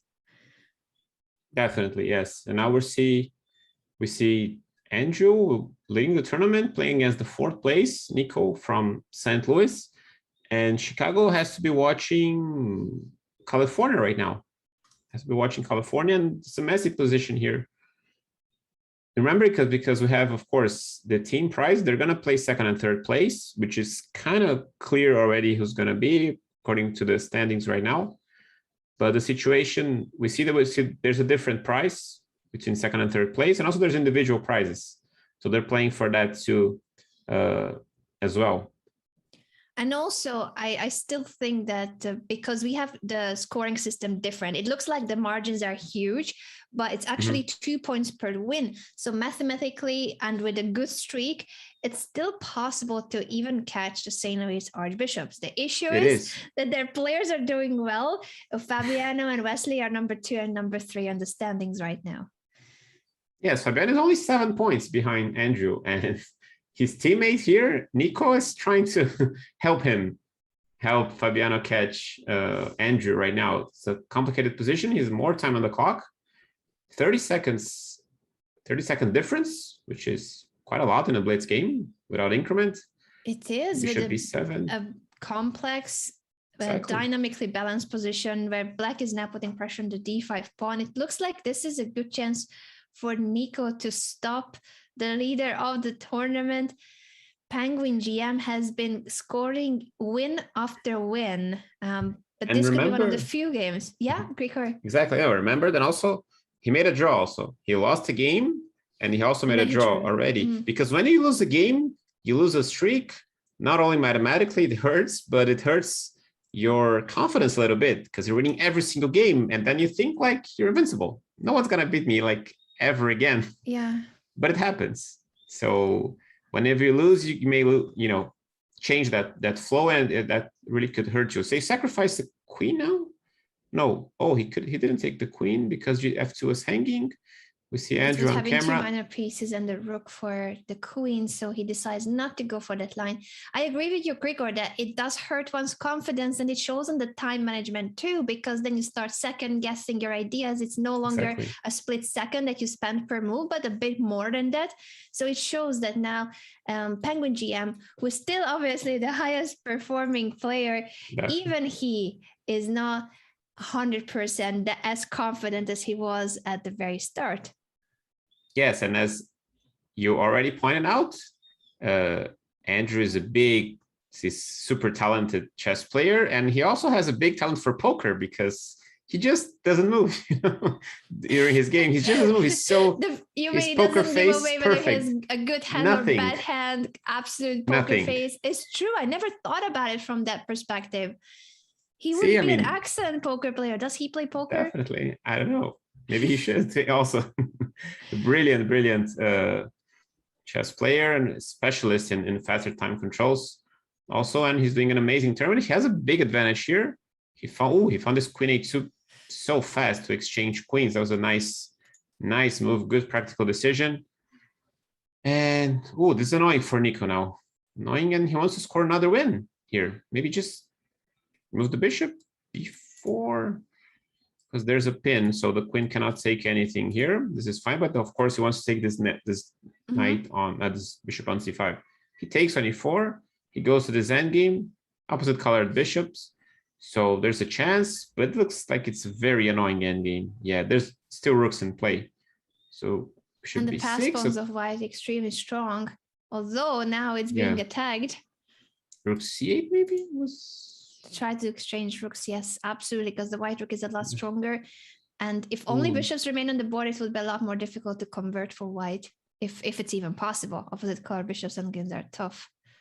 Yeah, now 12 seconds to Andrew. King g5 is coming. Bishop rook g6 probably. Rook g7. Oh, that's even stronger. He wants to play rook c7. Andrew's f5. And now the rook is attacked. Fg now is going to win definitely. It G8. feels like it was so Andrew calm. who had so less calm. time, and then he just finds the best moves with a split second of thought.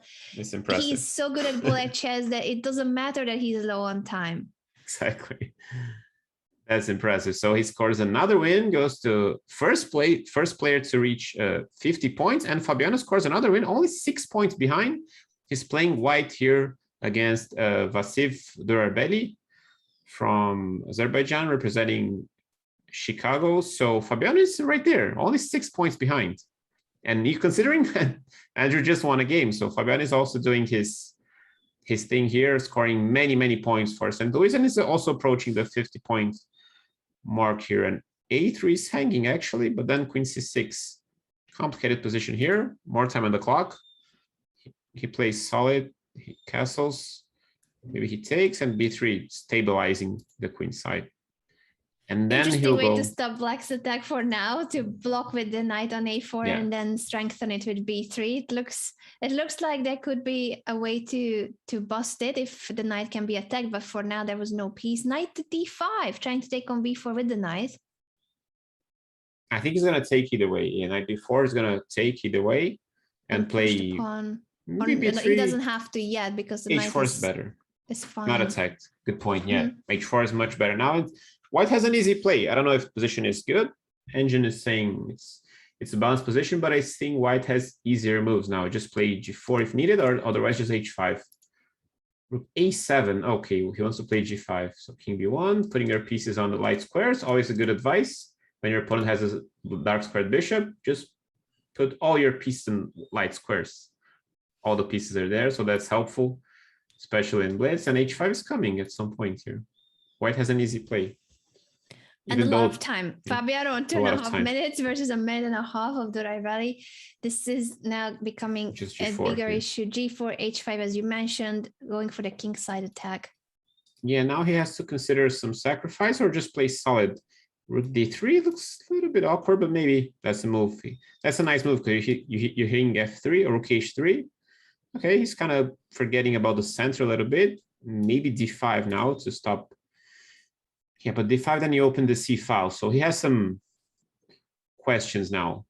I was going to mention that St. Louis is the first team to pass 200 points, but also California is the first team to pass Chicago win. Wow. They have taken over the second place.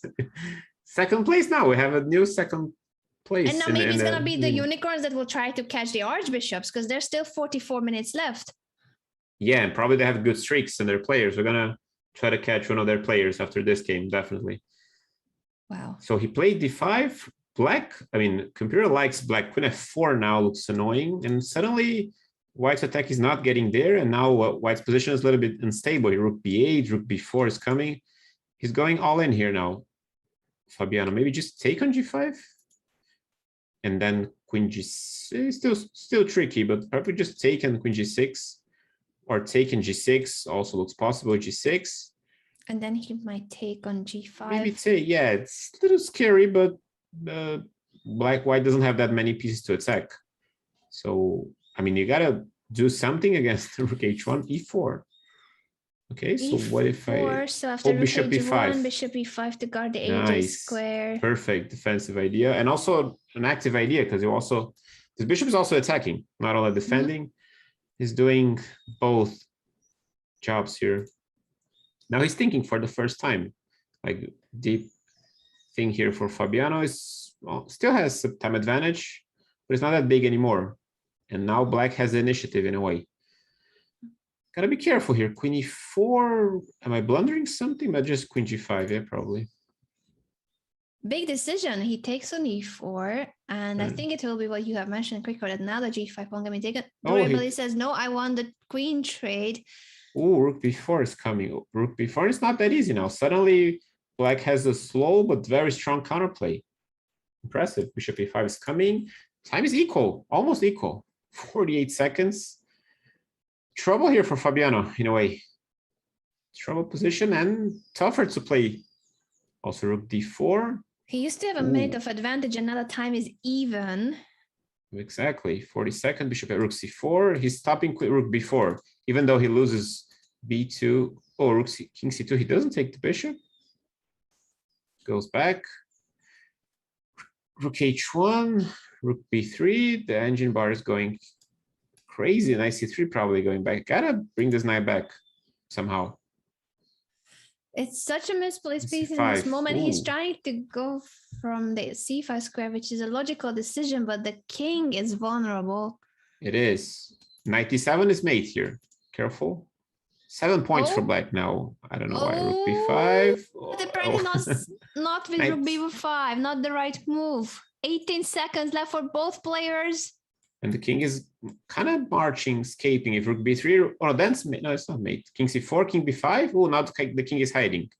Love to hide the king there. Bishop d4. Oh, he just gave the bishop. d4 hangs the bishop. But the bishop. And now he just knight f6. Now it's almost the black king that's getting checkmated. Now it wants to do a perpetual check there. d6, mate, right? And rook e8, that's mate. That's mate. Wow. What a turn of events. Not easy. Durability had a checkmate pattern, almost a checkmate pattern on the board, but he hung his bishop, and then Fabiano took the chance, took the piece, and the checkmate too for the black king. Yes, crazy win there for Fabiano, and we have another player here. We have a player from the California Unicorns. I think the best player right now, Alexander Bortnick from Ukraine, 37 points, and he actually is third place right now. Wesley was in third place, but now Bortnick's in third place. Dania's third place right now. And after Bortnick is fourth. GM and Caruana, that's not bad at all. And right now, in this moment, California and Chicago are on the exact same points, 160 points. Yeah, let's remember that there's a price difference between second and third place, but they're most likely playing against each other in the ladder knockout tiebreak match that we're gonna have in 40 minutes from now, but it's still wide open. And second place team will have the white pieces in the first game. Unfortunately for the New York Marshals, it seems to be just way too big of a gap, almost 100 points. And their team has been struggling. Sandlois mathematically could still be caught either by the Unicorns or the Wind if any of those teams manages to go on a very good winning streak. A couple of their players need to. The top 6 players count for each team. Yeah, we have. There's a draw here. Wesley against. We have also. We have the first place against second place. This is what we wanted to see, the big game. Fabiano Caruana against Penguin GM. Andrew Tank has been outperforming everybody, but Fabiano is the world number 2 and was the challenger of Magnus Carlsen for a reason. So let's see how this game goes. Apparently he has an advantage here. Bishop is being attacked, now the bishop has to leave f6, knight f6. I'm hitting e8, I'm hitting d7. Rook e7 is rook g3 was very annoying against that. So there's an idea of checkmate. I mean, this, and checkmate. Of course, it's a slow idea. Black could be able to. He tries that. Either way, now this is a serious threat. King g7, nice, and bishop f5. Opposite colored bishop. White has an extra pawn, but it's not easy at all. Not easy. And California is 14 points ahead of Chicago, and they're, I mean, 30-something points behind St. Louis. They're there. They're trying to fight. And we see Fabiano there on camera. They are trying, and I'm sure that their captain, David Pruce, who was my co-host on the first day of the Pro Chess League, is now nervous and happy at the same time. One of their players is Grandmaster Daniel Naroditsky, who was also hosting the Pro Chess League a few days ago.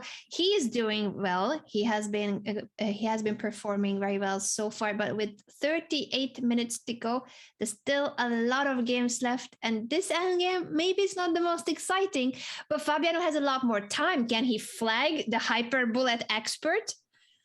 I don't think so. He may win somehow, but he's not going to fight Andrew, I think. Not but even with a minute of advantage? You think there's not a chance of flagging Andrew? It's impossible. I don't know. I mean, why? Andrew doesn't take rooks. Why? He does not. He smiles. I think Fabiano smiles. No, he didn't. I don't get it, because the endgame should be drawn. I mean, the white king was marching there towards the queen side, but it felt like a draw. I mean, just a pawn down. Usually these endgames. Oh, he's 2 pawns down. Sorry, he's 2 pawns down. Down 2 pawns, but with opposite colored bishops, even that can be a draw. He ends up keeping the rook, maybe because he wants those check chances and pre-moving here and there. I don't know what's the trick in those situations. I wish I knew all that Penguin GM knows about pre-moving in the right moment. Yeah, no, I think he's going to go for rook b7 now and exchange. Yeah, no, I thought he was only 1 pawn down. Yeah, my bad. Then the endgame would be probably hopeless. Yeah, I saw Andrew do this lots of times. He just spends so much time because he's confident when it comes to like 10-second situations. So he doesn't mind getting low on time. But I think, that's a good move. Of course, I want to make an extra pass pawn here, probably just h5, maybe g6. Simple. Oh, that's also good. Bishop f7, not working, right?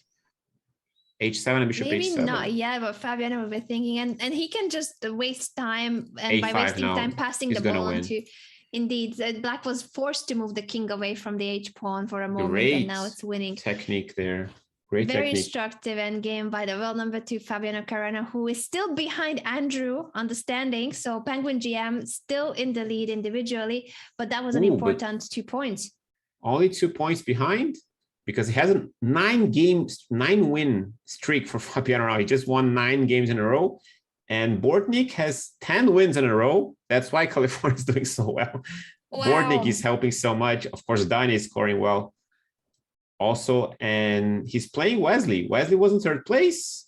Now he's in 5th place. Maybe he lost some of his games. And we see Bortnick in a very important game against St. Louis. And they're 13 points ahead of Chicago right now. And some 30 points behind. They're trying to win this event. California. They want to qualify. The Unicorns were in 3rd place just about half an hour, 40 minutes ago, approximately. They have taken over the Chicago win, and now they are trying to close that gap between the 1st and 2nd place.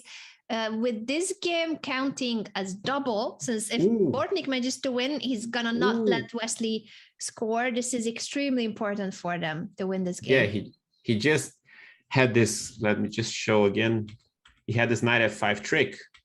Wesley blunder with king g7, I think. Maybe he was already losing. Knight f5, you cannot take. There's a pin, and if he takes like this, he loses the exchange. So I think Bortnick is going to score another win here. He already won the game. Wow.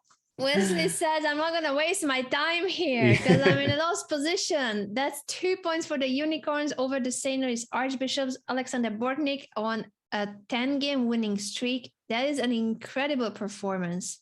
Yeah, and Ray Robson was not having a great tournament. He's going to win now against Dania.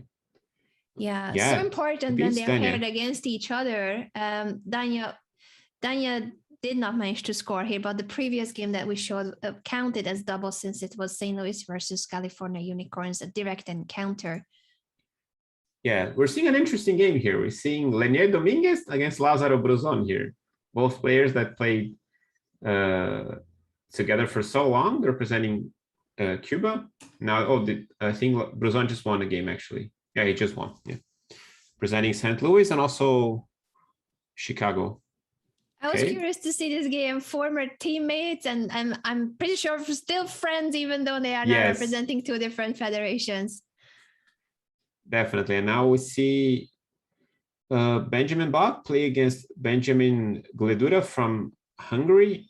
And apparently Black has a good position. Another game between Chicago and St. Louis. California is already the 22 points ahead of Chicago and 30 points behind St. Louis. This is still mathematically doable, but the time is ticking. I keep pointing upward here in our top right corner. That's where we have the overall countdown. 32 minutes and 40 seconds left from the entire arena, and that will decide who qualifies. First place team qualifies directly. Second and third place team will play against each other after our Arena Royale is over, and the fourth place team, unfortunately, is eliminated. Exactly. So we're going to have a lot of action, not only for this next 32 minutes on the arena, but also on the next tiebreak match, because we're going to see a very close match for sure. See who's through to the semifinals together with the first place. For now, St. Louis is leading, but it's not over yet. California is in a massive run here. They're trying to get ahead of St. Louis. And now Benjamin Bach has a very good position now with his super strong bishop in his diagonal against Benjamin Gledura from Hungary. At h6 he wants to play, but it looks like he's going to get checkmated somehow. Maybe queen e6 is there, and queen f6 next. Probably has to resign right now. Yeah, everything is just... bishop value way too strong. Ooh, yeah, and he cannot even move the knight here because it's a pin. So that's a good win there. Let's take a look at Jabava playing against Lenient Dominguez, who looks like White's king is in some trouble here, I would say. White has an exchange down, and also the knight's coming to f4. Now, not right now, because it was stopped now for a Botel's gambit, so that pin for I cannot play rook c8. Sorry, so because of the back rank, those main threats have been prevented, but that means that Black we'll need some preparation time. How do you bring that knight to f4? Can you bring the rook to the 6th rank? Yeah, that was probably very strong. He played queen f3. Now he wants to play knight f4. Engine bar is saying 9 points for Black. No, 9 points. So that's gonna be a clear win here, and it's an important one because it's California against St. Louis. He wants to counterattack. Yeah, it's a 30-point difference, but every win counts as 2 points, and this is a direct encounter. Sebastian, that is Grandmaster Dominguez here with the black 93 pieces. Maybe 93, is that too adventurous? Maybe 93? Because he cannot just play the end game, but I feel like 93 is... I like the idea to keep the queens on the board. Yeah, it's not my knight anyway, so I want to sacrifice. it's his, so I don't mind. I feel the same way. I'm a lot braver sacrificing the player's pieces and not my own. And we see Lenient Dominguez on camera there. Grandmaster, one of the best players in the world. Oh, he just won already. So the knight made it to f4. Jabava said this is enough because there are too many threats, queen g5 being the main threat, and the white king is in trouble. With that point, the St. Louis Archbishops are keeping their lead, but don't go anywhere because there is still half an hour left. We're going to take a very short break, and then we are back with the final phase of the arena. Everything is at stake. Only the first team qualifies directly, and then we're going to see the second and third place team face off in a knockout ladder match. It's going to be even more exciting if you think we can raise the stakes. Don't go anywhere. We'll be back in a short while with the remaining half an hour of the arena.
Welcome back, everyone. This is the coverage of the Pro Chess League, and there's only half an hour left of the arena format. We'll need to see which two teams will qualify. Krikor, your thoughts so far on how is the defending champion doing, and can the California Unicorns catch them? Sandlois is showing a very consistent performance. They're having, I mean, they need to watch now California, but I think they're very consistent. Fabiano is their top scorer. They have many players at the top 10 last year on the standings. So they're good right now, but they need to keep up. They need to keep that thing they're doing going, because we still have 25 minutes and things can change like that because there's so many players playing. And if you start losing here and there, suddenly you're like only 10 points ahead and you can get in second place. And that could be headache for them because they will need to go to the ladder knockout tiebreak, and they want to qualify directly. Indeed, and this, what you have been describing, Krikor, is exactly what's happening on the board. We've got Exotic Princess, Grandmaster Badur Jababa, playing for the Unicorns, facing Fabiano Caruana. I thought he was doing it, but maybe he's messing it up. It's such a complex position, but Fabiano has no time either. This game counts as double because it's a direct encounter between those two teams. Exactly. He was winning somehow. Now he lost a piece. Still complicated. It says 0.9. Anything can happen. Jabab is thinking 22 seconds. He's losing. Now he's winning. Now it's equal again. Queen C6. Oh, Queen C4 is mate now. It's mate. Queen C4. Now he blundered into checkmate. And now it's over. 92 is mate. Check and mate. That is a painful turn of events for Badur Jababa and the Unicorns. This game could have been making it a bit closer for them, but Fabiano is the one to strike in the end, saving a difficult position. Yes, and we have a new leader in the tournament. We have a new leader in the standings. Fabiano Caruana, 61 points, passing Andrew Tang in second place with 57. It's impressive. They both played 20 games. Is it still Alexander Bortnick who is third, or is it West? He's in the hunt. Bortnick is in the hunt. He's in fourth place, and if he wins this game against Last Samurai, I think he's tying against, it's going to be a tie between him and Andrew. And he's not a pawn up, but he's fast. Maybe he can win this game somehow. I don't know. It's an equal end game. Most likely it's a draw, but he's one of the best players in the world in bullets. So maybe he can win this somehow. King C4. Maybe he wins this. King D4. A little bit mysterious to me. Why not just defend upon B2? Now you cannot move the rook, so that was a weird decision also. This could go wrong actually for Bortnick. He's low on time. We've got Last Samurai in the camera. That's GM Marandi for the St. Louis Archbishops. Again, another one of those direct encounters between these two teams fighting for the first place. Definitely, but now this is trickier for Black. In fact, he wants to go for a draw. Bortnick doesn't want to draw. F5. Oh, now he wins. FG, G3, and G2 is...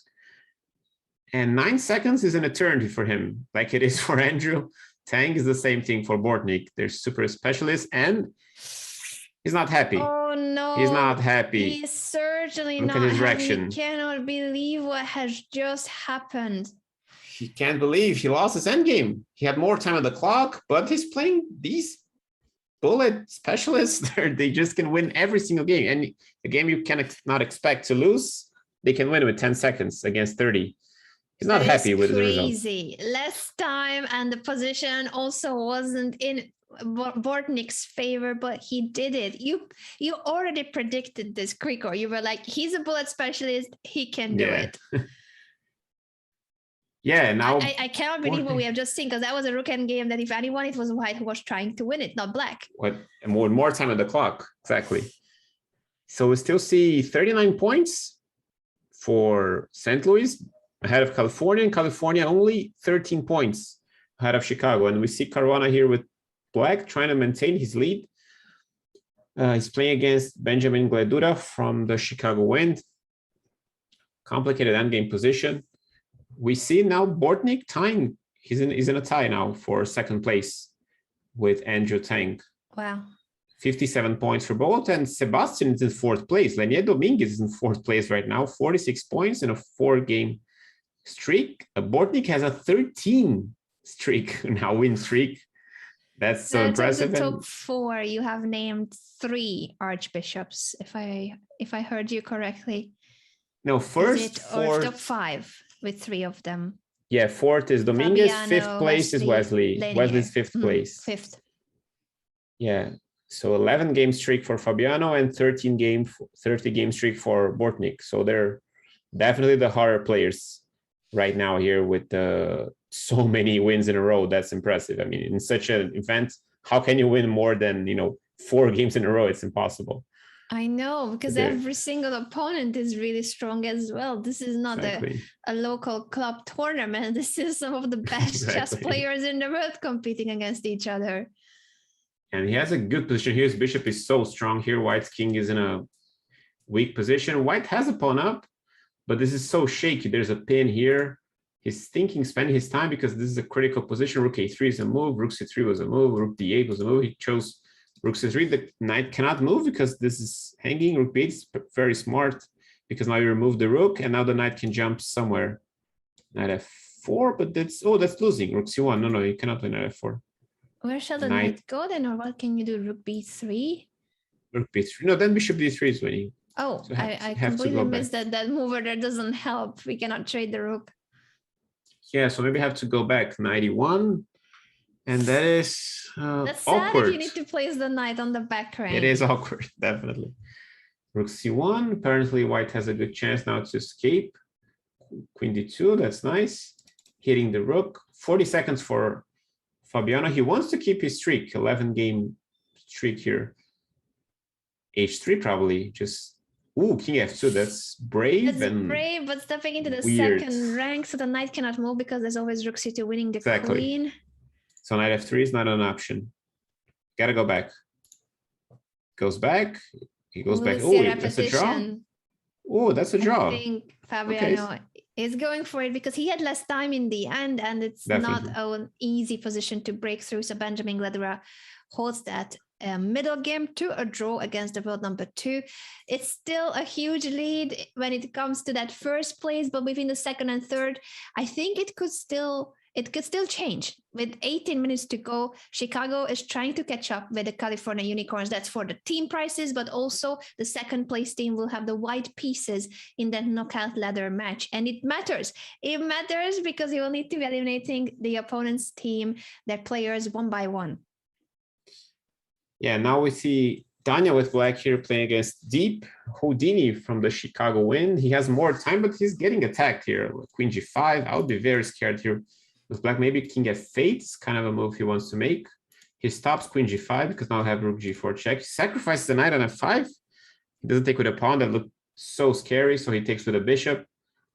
Rook g4, but that king h2, that's scary. It's still equal. It's too equal, but white has no time. It's Sam Schmackel, international master for the Chicago Wind. Only 8 seconds left. I think Daniel will win this on time. Me too. Yeah, I'm with you on this one. Now, queen e2. Yeah, he's going to flag. Yeah. Oh, rook e7. That's pretty smart because you stop rook d7. That could be a pre-move for white. Yeah, he's going to win on time.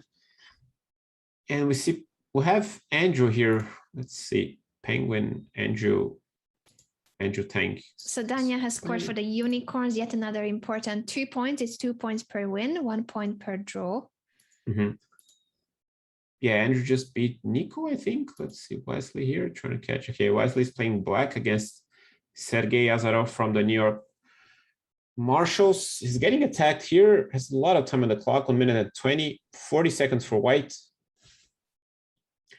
Complicated stuff here. Complicated stuff. Says white's winning, but there's more time on the clock, and white could easily queen g4. Wow, he's allowing all sorts of checks here, but apparently his king is escaping. Which king is the weaker one? Now it looks like white's king needs to somehow prevent that checkmate. Knight g5 will be the one that's guarding h3. Wow, he's allowing knight d6. Knight d6? Oh, then king f8, and there's nothing apparently. Wow, that's cold-blooded by Wesley. Yeah, now white's thinking it because sometimes you go crazy. I mean, you think, oh, I've got to win with knight d6, but then you don't see a win, and it's just collapse. And maybe there's not even a draw here. Even if he finds the right defense, he doesn't have time. Yeah, now Computer says is good rook f5. Is that winning a knight? What was the trick after knight f5? There's 96 maybe or something. Probably you just play h3. Wow, that was a good move. According to the there's queen f4 check probably. Wow, queen f4. Impressive. Rook f2 and there's nothing and it's gonna flag. So No good time win and there. checkmate attack still for Wesley. Well played, and yet again the Archbishops are scoring. I think it's now what is still up there for grab is the second and third place. So those two teams will play against each other right after our arena. In 15 minutes, the arena format is over, but the second part of today's show will be a direct match between the second and third place teams. It's going to be their top 4 players, the players they choose in order of the performance of how they scored in the arena. The time control will be different. It's going to be 3+2. And the players will face each other first on board 4, and you need to be eliminating the opponent's players one by one. In case of the Capybaras, that was Krikor's team fighting on the first day of the Pro Chess League, board 3 of your team did it all by himself. You had Hikaru waiting on board 1, the final boss, Yes. but we never got there because your board 3 was way too strong. How Exactly. do you do it? You don't even need Hikaru on board 1. Exactly. I mean, I was on board 2 there, and then we had Fear on board 3, Marek on board 4. It was a draw, Marek on the 4th board, and then it came to Fear's turn, and we were so confident because we had Hikaru there. But as you said, I mean, Fear just won like 3 games in a row, and that was good enough. So he didn't even get to our second board, and of course Hikaru was waiting there, our strongest player. So it was unexpected, but Fear just played incredibly on these 3+2 games, which is different. We're playing with increment there on the knockout tiebreak. So that was a big relief for us. We didn't need to get to the last player. I wonder if it will happen today too. I wonder if there will be yet another player, because it happened quite a few times since, and could it be another one of those situations where not every board one will play. For now, Penguin GM here looking strong with that knight on f4. He's a piece down, but apparently he has a very strong attack, and he's better according to the engines, even with a piece down here. I want to sacrifice my queen here, but it doesn't work. Like queen g2, knight takes and something, but it doesn't work. It could happen later. It just shows how powerful his position is, that even though he's down a piece, it's supposed to be better for black, yet he needs to prove it. He needs to continue with very precise attacking moves to prove that he has enough for the piece. Exactly. He's playing against Lenient Dominguez, one of the most solid players out there in the world, one of the best players also in classical chess. But he's better and he has more time on the clock. But Dominguez is activating his pieces now. Maybe queen g4, threatening something on g6, then rook g5 maybe. And I want to take on e5, of course. And then I'll be only an exchange. I'm a piece down right now with black. This is tricky. There's some threats. If I move the king, then there's a fork on g6. King g8 looks awkward, but maybe that's the move. Well, yeah, he played king g8, not a move, but that's what he played. Now it's bad again for white. Can I just take here? What is he? He's doing it. He's going for it. The knight is back on f4. Oh, now e5 is going to hang, and I just want a very important tempo. I cannot take here because there's a mate on g2, and oh, this is going to be a nightmare for white with this knight on f4. And no time, 17 seconds left for Lenient.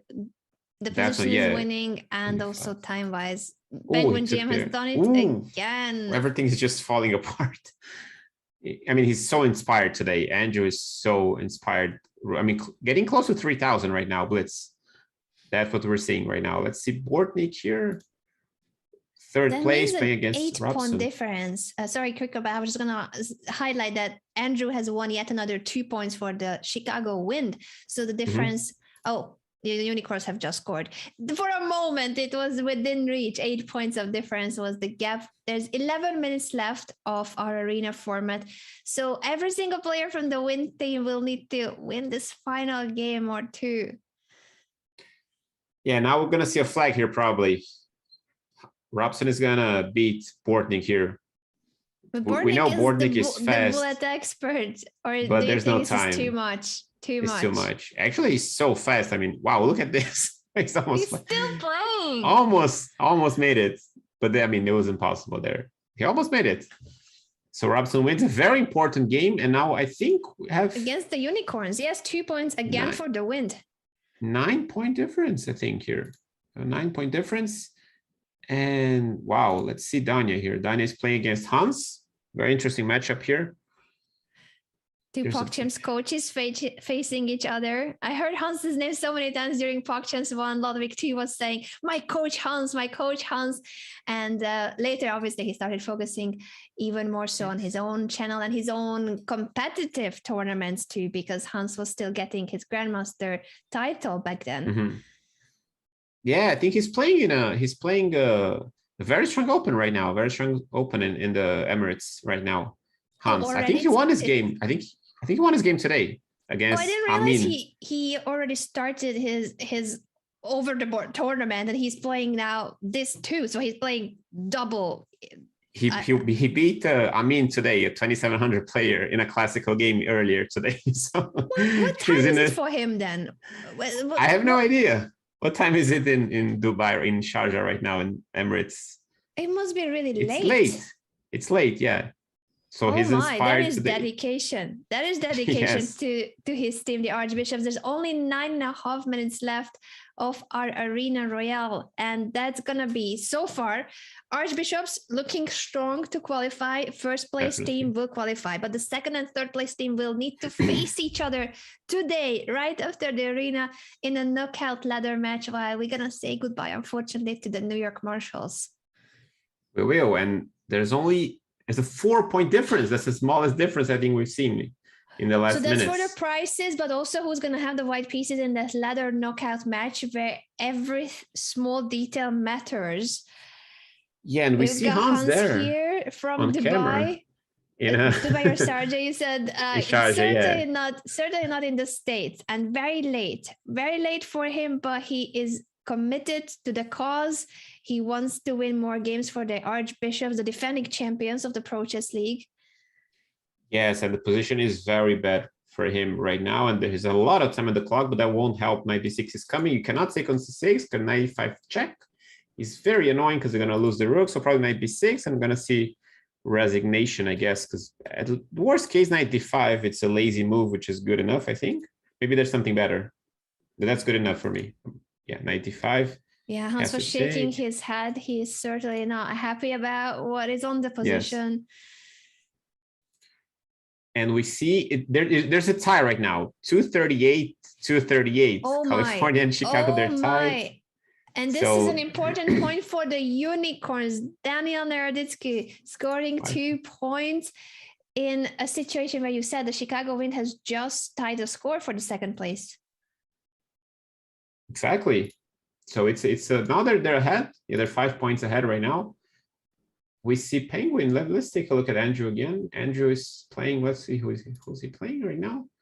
Andrew's playing against Josie Wallace, international master from the Unicorn. So that's an important game for Andrew and for his team, because actually Andrew is back in the first place. He's 1 point ahead of Fabiano. 66 points for him, 65 for Caruana. 7 minutes left in the Arena, and they're 4 points ahead of Chicago right now.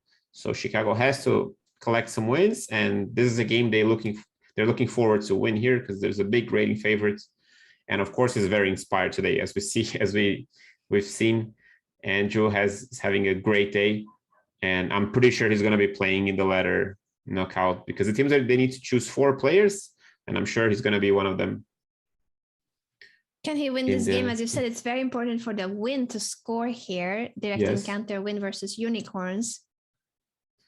It is. And now it's he's already winning a piece, actually. F4 is happening here. Yeah, it's so close, 4 points. And now I think we can say that Sandlois is going to win the events that have more than a 50-point lead. They have an incredible team, of course. Yeah, he won already, so... Penguin GM wins, so 2 points again for the Wind. Exactly, so he's like 70 points now, 65 for Fabiano, and now they have to catch up, yeah. So who's else? Who's playing for Chicago? Who else is playing? Let's see, Nizhnik maybe? Let's see if he has a game going on right now. He's playing Only against 6 minutes left. This is the final 6 minutes of the arena. After the timer is up here in our top right corner, the games will be aborted. Exactly, 5 minutes, 40 seconds. That's pretty close. And he's not better, actually. He's maybe slightly better playing against Coach David. That's probably David Berksis, right? David Berksis, yes, from Hungary. Berksis, yes. Yeah, he's representing the New York Marshals here and he's spending a lot of time here. Apparently his position is not bad, but he's thinking now it's problematic. Maybe B5 was hanging, actually. Yeah, actually, Andrew is the first player, of course, leading the tournament, and of course the best player from Chicago, and second best scorer from Chicago is Ilya Nizhnik in 8th place right now, 44 points, and looking to score another win here because White's pieces are just badly played. The rook on c6 is bad and just gonna flag. There's no time. He's about to win. David Berksis let almost all his time run out, but couldn't find a solution. 2-point difference now. And is it? Really? Oh yeah, the standings are updated now on the screen, and that's another 2 another points. win. Ray Robson has just beaten Nico Teodoro from the St. Louis Archbishops team. That means a tie. That has to be a tie by now. Unicorns and Wind going head-to-head for that second place with almost no time left. They're ahead now by 1 point, 250 to 149. They're ahead right now. Are they? Chicago. The points are still coming in. Some of the games are just finishing. I'm still looking at the earlier one. Unicorns 253 and Wind 251. This is so close.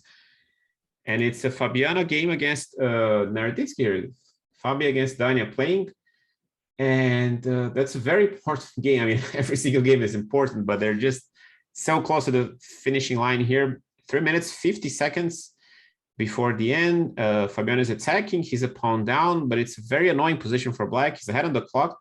And look at this. Fabiano is 3,035. I think he started the arena with 2970 or something. I don't remember, but he increased quite a lot his rating. And Daniel was able to maintain his enormous rating of 3140 through 3150, that margin. But he's getting attacked here. And Engine says it's fine, but this is a nightmare. I think he's not going to be able to hold this.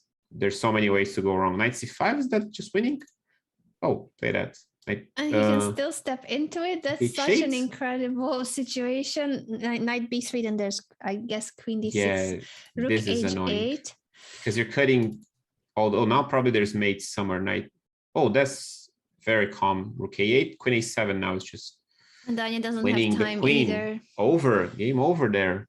Nicely done by California's Fabiano. happy. California's happy now. Oh, I mean, sorry, Chicago is happy with this result because now they can breathe a little bit. 2 points ahead for California still.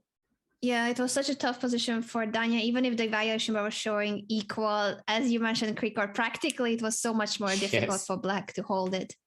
Exactly. And now we have 2 minutes left and we see another encounter between Bruzon and Dominguez. This time Dominguez is winning. He has, I think, he's equal material, but his king is in trouble. Knight g3 check, king f3 is actually not losing. Slightly preferable for Black. More time for White, in the other hand, 94. Yeah, and Bruzon will need to make this game go very long so that he doesn't lose before the 2 minutes is up, but it's mathematically not possible. There's no increment. Only with increment, wait, the tables are turning? No, not exactly. It was winning for a split second. It was winning for a moment. Yes, check. He's going to have to flag in a clearly drawn position.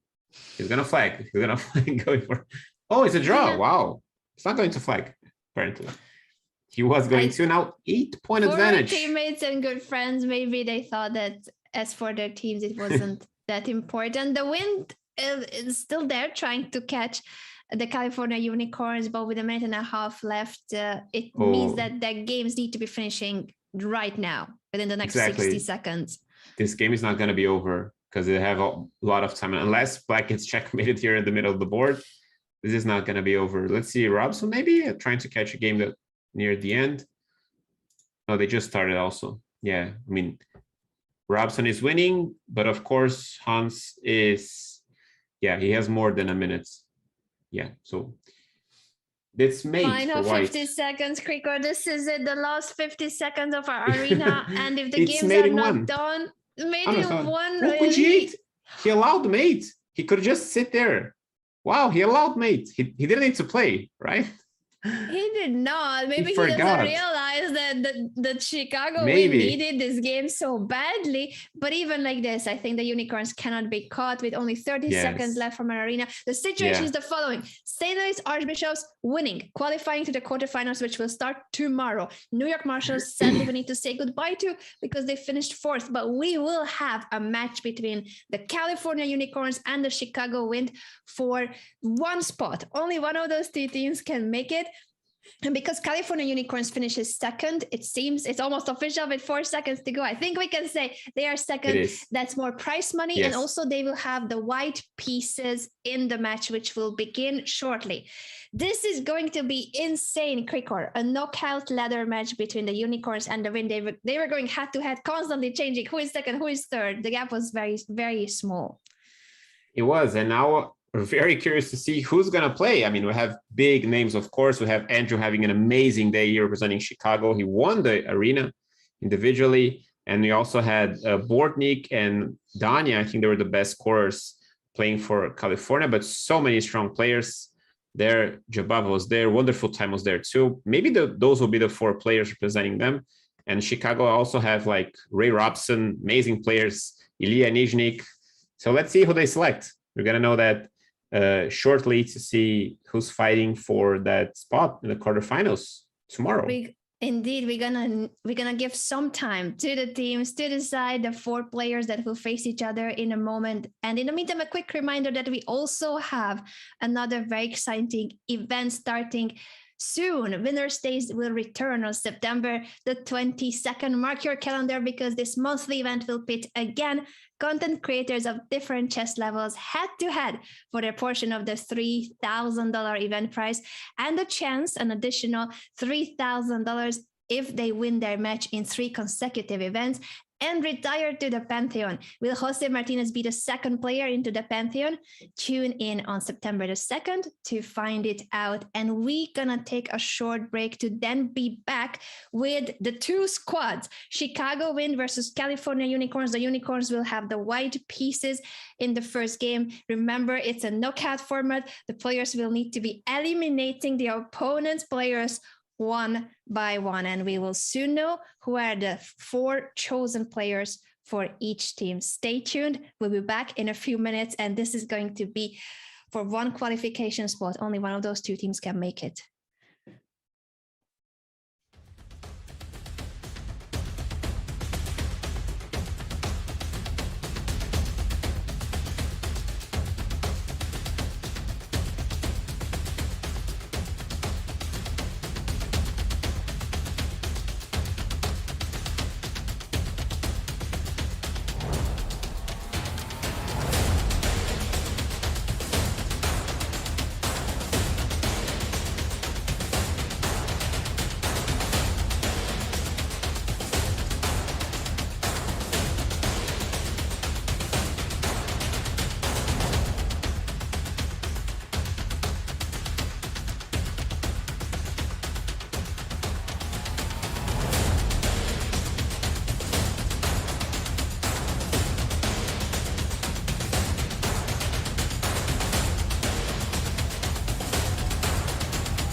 Welcome back, everyone, to the broadcast. Before we head over to the knockout match, a quick reminder that we have brand new merch. If you want to buy the bestseller t-shirt, well, long sleeve top that Danny does not like at all, make sure to purchase it at go.chess.com/merch. I think it's pretty. I think it's colorful.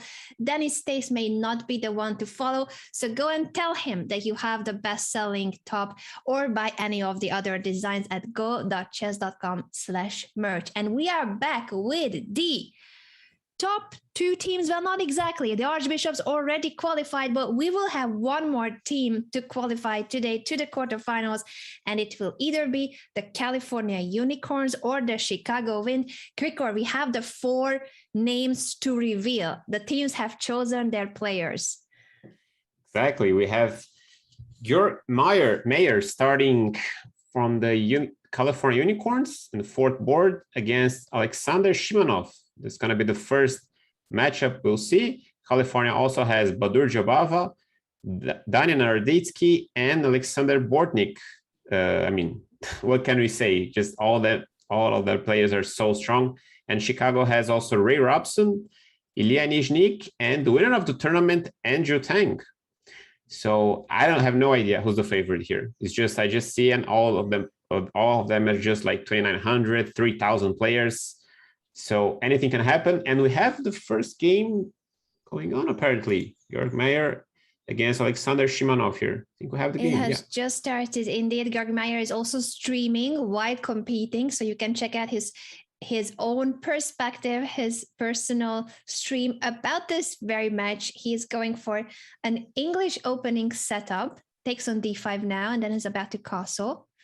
Yeah, I believe, or is there something else to do here? Nice c3 like first. Yeah, he may try to play queen b3, queen c2, some righty opening, try to play d3 and e4 at some point.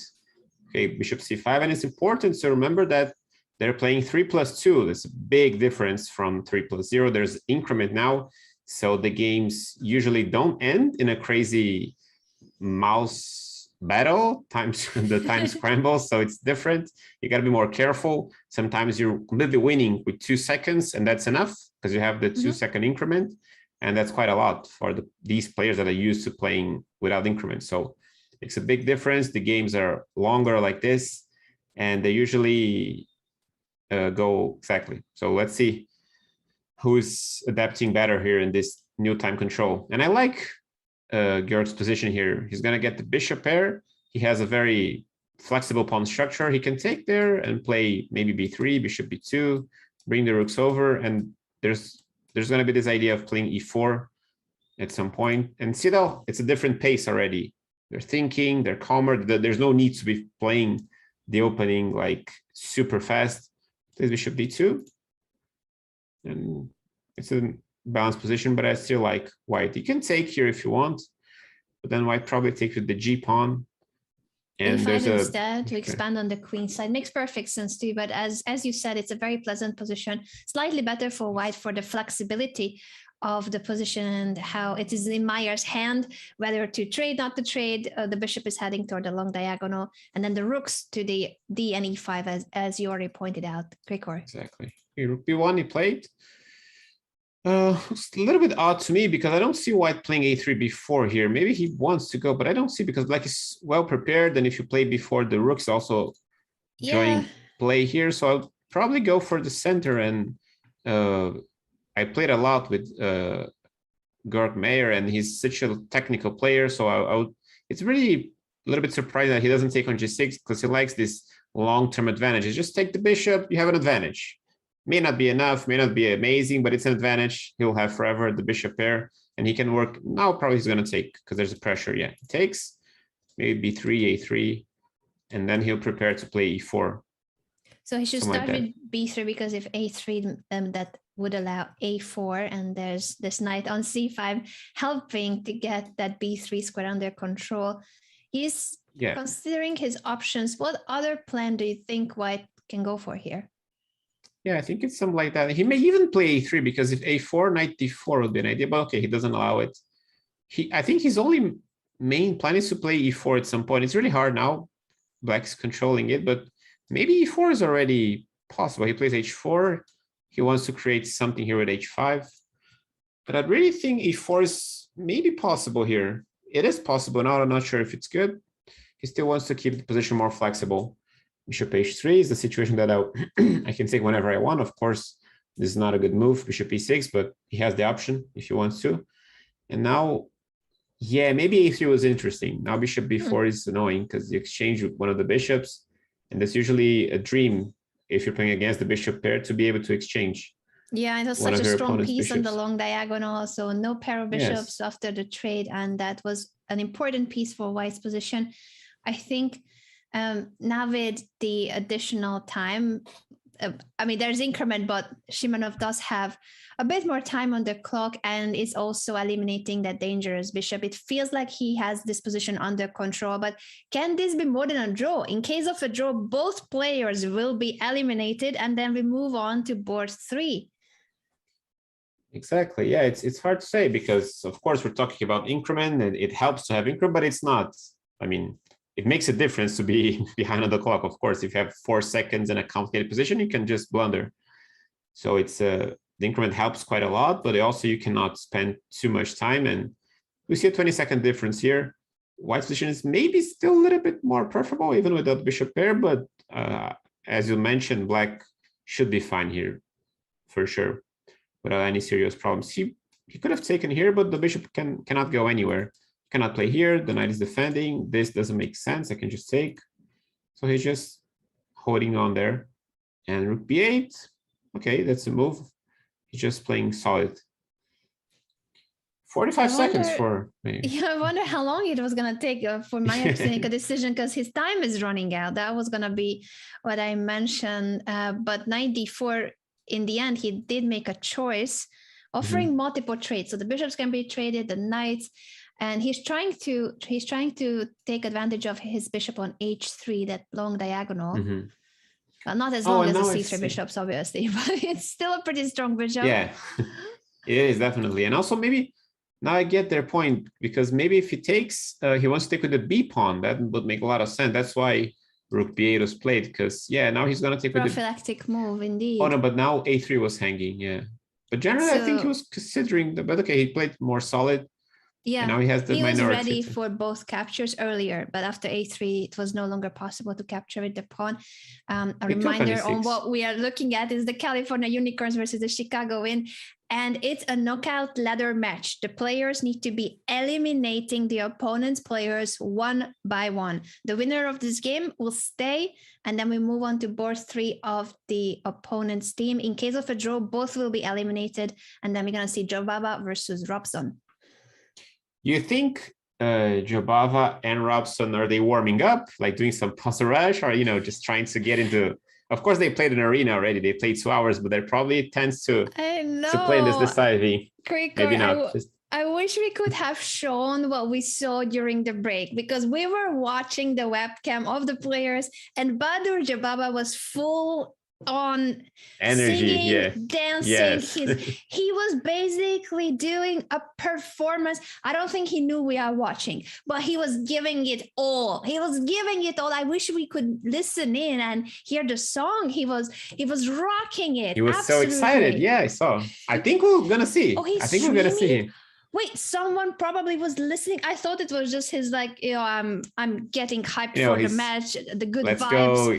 He's listening to his tunes, yeah, but I think we're gonna see him do that. In case he plays. I need to follow James Blunder. That's his Twitch channel. Yeah. So for now, apparently we're heading into an equal endgame. A little bit time advantage for black. King coming. This pawn could be weak actually, so he's probably gonna take king f6, and it's not clear what's going on here. King g5 maybe, well, but then c4, something like that. It says it's equal, but it's tricky for Georg here. Could go wrong for white actually. Rook a3. Rook a3 looks very strong. For some reason, it's not that good. Rook d2. Only 19 seconds left for Georg. I mean, e4.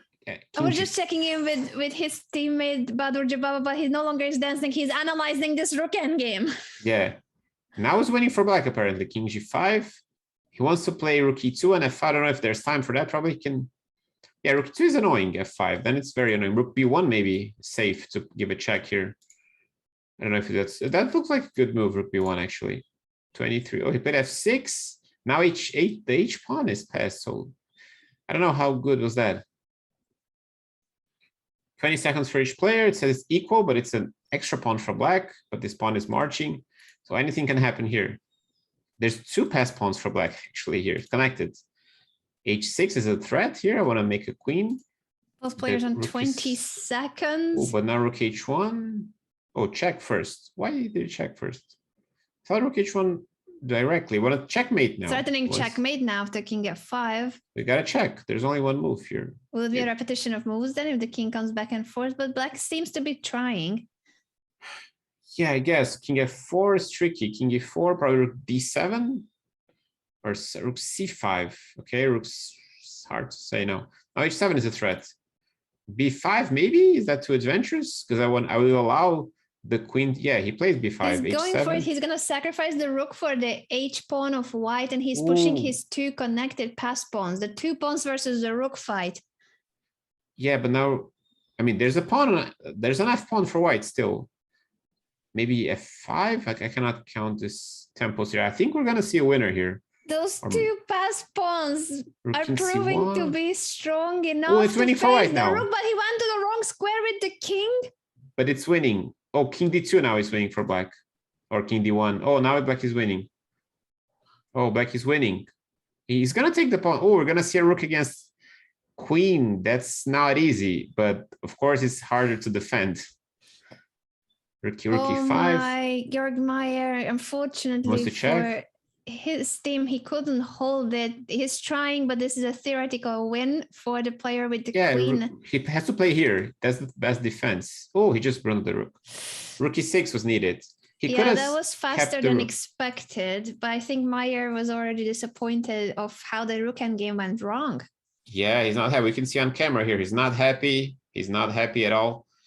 He just lost here with white, and they had the advantage of the white pieces, but Shimanov played a very solid game, and he ended up outplaying him in the end game. And for some reason, he was winning at some point. I have no idea. We'll need to check it. I think we still have a moment to go back to some of the critical moments until the next players will get ready. Alexander Shimanov has eliminated Georg Meyer. He will now face board 3 of the unicorns. That is Badur Jababa, who has been dancing and vibing to the beats. He's ready. I think he's ready. His body language is saying so. Oh, rook b8 was just winning here. It's a clear win. Rook b8, just take the pawn and sacrifice. Pawn and the c pawn needs 25 seconds. Move. The king is in the wrong square. Yeah, it was so straightforward. Just take the pawn and sacrifice it. That was pretty straightforward. Oh, that's very painful for him. And that's why you said the f pawn matters, that it's on the board, because white will sacrifice the rook for the c pawn, takes the b pawn, sacrifices the rook, and then the f pawn would win. We have the game. Shimanov now with the white pieces against board Badur. 3. Indeed. So this is now an advantage for the Chicago Wind. Their board 4 player still is in the battlefield facing Jabava now. Exactly. Let's see how excited is Jabava now with the with his music and his dancing. For now, he's concentrated. He's like focused on his game, right? Nice. He's playing very black. Focused.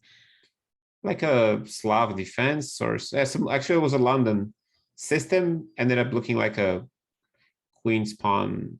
Yeah, solid position here. Nothing big happening right now. If you take, I take with the e pawn, of course. So I don't have problems here on the c file. I thought you could take a knight b5 maybe. Something like that to start. Heading to d6 maybe, but he's thinking 3 minutes and 9 seconds here, and he's starting his moves there. You see him? Can you see him? Badur is starting his. He is. I was listening in for a second to try to catch what is the song he's listening to. I don't know. He's getting to the rhythm. Yeah, maybe later in the game he'll be more excited. Let's see. I don't recognize the artist, but it's a very pleasant playlist that he's listening to. Make sure to check out his stream at James Blunder on twitch.tv/James Blunder. So he's streaming, yeah. He's playing a very typical plan here to bring the bishop over to c7. They exchange this strong bishop on f4. And white has to do something here, but maybe take a knight b5. Is that strong, actually? It looks scary because of that pin and the knight heading toward d6. Well, it wasn't played. He is bringing the rook to d1. Ah, this would probably be a blunder, right? Because I take and I can just play this, right? And if knight takes, queen takes. Exactly, and this is hanging. So let's go back to the game. He played knight b6, yes. So he didn't play bishop c7. That was a trap by Shimanov here. Knight b6, hitting c4. I probably wanna take on c4, even though I lose the center. I'll get the bishop pair. And if c5, I go back. And then bishop c7 becomes real, and I'll prepare e5 break. So this looks nice for black if you play c5, but maybe taking is still better somehow. That must be what he's calculating. Shimanov here, very focused. Maybe He has less than a minute and a half in this moment. Badur Jabava has barely spent time. He's keeping those 3 minutes on the clock, but his position is a bit less pleasant. It is. Yeah, now he played bishop c7, 2 minutes 43. This is 1 minute 25 for Shimanov. Let's remember, everyone, that we're playing with increment here, 2 seconds. They're winning 2 seconds after each move. That makes a big difference. So Shimanov doesn't want to play c5, doesn't want to take, wants to keep the tension. Can't I take this? No, it doesn't work. Okay. Maybe he takes and plays something else, just waits. Slightly better for white still. So that's the third player from California's team in this latter knockout match. Georg Meyer was eliminated by Shimanov, and now Shimanov is trying to do the same thing to Jabava right now. He takes on c4. Oh, there's no fork here. Yeah, there was no fork because there was this queen a5 move. Mm-hmm. That would have made the again. c7 knight hanging, so it wasn't gonna win a piece. I was just gonna add that because Shimanov stayed and he's board 4 player. If every game from now on finished in a draw, the Chicago Wind would qualify. They have draw odds at the moment, Right. because it's board Good 4 point. of their team that's still on. Good point. And slightly better for white. He has 1 minute left, 1 minute behind, 1 minute and 20 seconds right now, but it's a very solid position, so it's not really a big problem, I think, for white. Queen d6 or queen b7. He can go back if you want. Okay, bishop f1. This could be a weakness. And yeah, this is a little bit annoying still for black. I Do don't you know think where Shimanov will play this for a win, or will he be satisfied with a repetition if there is? Oh, I think he'll play for a win here. It's a comfortable position. There's no risk. Of course, draw is good for his team. But in case he wins, a 4 against 2 situation, it's a nice. Yeah. True. And there's no risk, as you mentioned. His position is very safe. Yes, and now times are getting closer. Still 50 seconds behind, 93 probably. Yeah, Jabava has to find some active way of dealing with this position. I'm not sure. Oh, bishop a6. He was calculating this. Ooh. I was tuning him at his stream for a second because he was talking and I was wondering, is he singing or is he talking about the line? He was calculating this, and I think he was right about his calculation. Yeah, but there was no need for this. Now it's 2 pieces against the rook. Of course, you get 2 pawns, but this usually is easier to play for black. I don't see why he went for this. He could have played just. Shimanov didn't have to. He didn't have to accept the rook for the 2 minor pieces.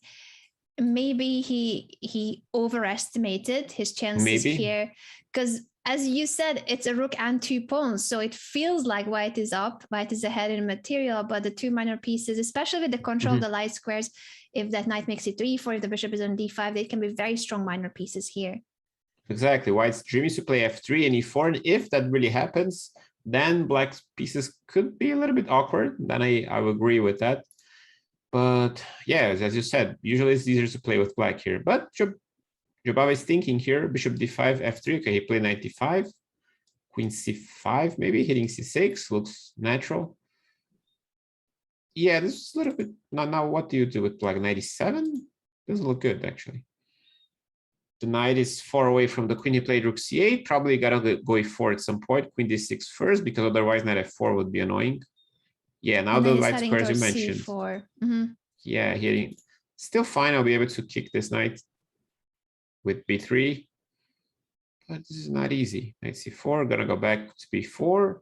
To defend the pawn and then try to play b3, but a3 will be hanging too.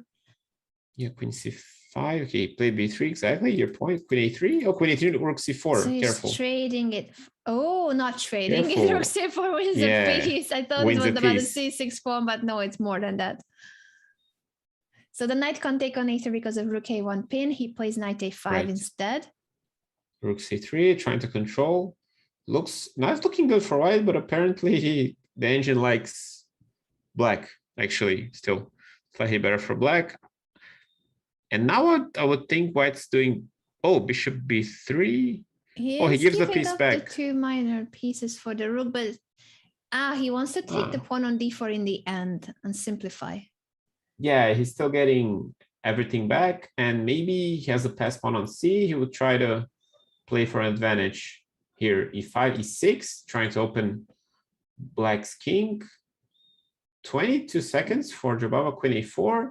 This endgame should be a draw, but could be a little bit annoying for white. Actually, he's hitting c6 now. That's a good move. Control e6, control c6, queen e6 maybe. Oh, but then it's taking rook c1, and then probably going to be a draw. Rook c1, yeah. And this has been a very exciting game with the material imbalance, but in the end, we reach another rook endgame. Shimano won the previous rook endgame against Meyer. Can he do it again? Yeah, probably. We might need to refresh for a second because our time has stopped the clocks. Yeah, maybe we'll try to. But we're shaking his head. He's shaking his head. Okay. Yeah, we're back here. It's an equal position. Yeah, he's feeling good at some point. Now we'll see a draw, most likely. And that's bad for his team. He was trying to make more than a draw, but I think Shimanov has been very solid. And if anyone, it felt like Shimanov had the better chances earlier. Yeah, maybe he'll try to do something crazy with g4. That doesn't make sense. Yeah. Doesn't make a difference, actually. Yeah, now rook c3. And we'll see probably, oh, rook g2. Okay, that's the draw anyway, e5. Maybe a4, rook a2. Yeah, but okay, this is safe. Rook f8. Now you just can check over and over and over, and there's nothing. It's going to be a draw. That's good for Chicago, as you said. Yeah, it's going to be a draw. It means that both players will be eliminated, but it's board 4 of the Chicago win versus board 3 of California Unicorns. So what's going to happen after our break is that we're going to have board 2 of the Unicorns. That is Daniel Naroditsky facing Ray Robson. 2 of the strongest American grandmasters will be here competing against each other. And for the Chicago win, they are still ahead with that one board that is thanks to the win of Alexander Shimanov. So we're going to be back in a few minutes to see, can the Unicorns turn the tables? Will it be Daniel Naroditsky who saves the team, or will the Chicago win manage to qualify? Don't go anywhere. We'll be back in a moment. Yeah.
The World Chess Championship.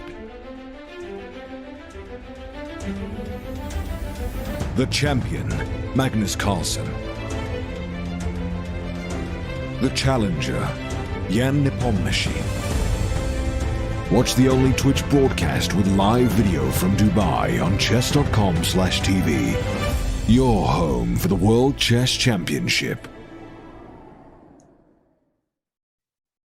Chess.com will be your exclusive Twitch home for the video feeds of this year's World Chess Championship. Ladies and gentlemen, this is it. Magnus Carlsen facing his challenger, Jan Nepomniachtchi, in a battle for the world title in Dubai coming this November. And make sure to tune in whether you'll be on site. Maybe if you want to travel to Dubai, that's another way to watch it. But if you cannot travel there, make sure to watch it here on Twitch, because Chess.com will have the exclusive right to the video feed from the playing hall. I'll definitely be watching. And I don't know whom I'm rooting for. What about you, Krikor? Your thoughts on the World Championship and that face of Danya? He's so ready. He's very ready. He's ready. I'm pretty excited with the World Championship. Pretty excited with this matchup too. They've played so much against each other, Danya and Ray. So I don't know what to expect. They're two of the strongest players here that played in the arena today, and they're ready to go.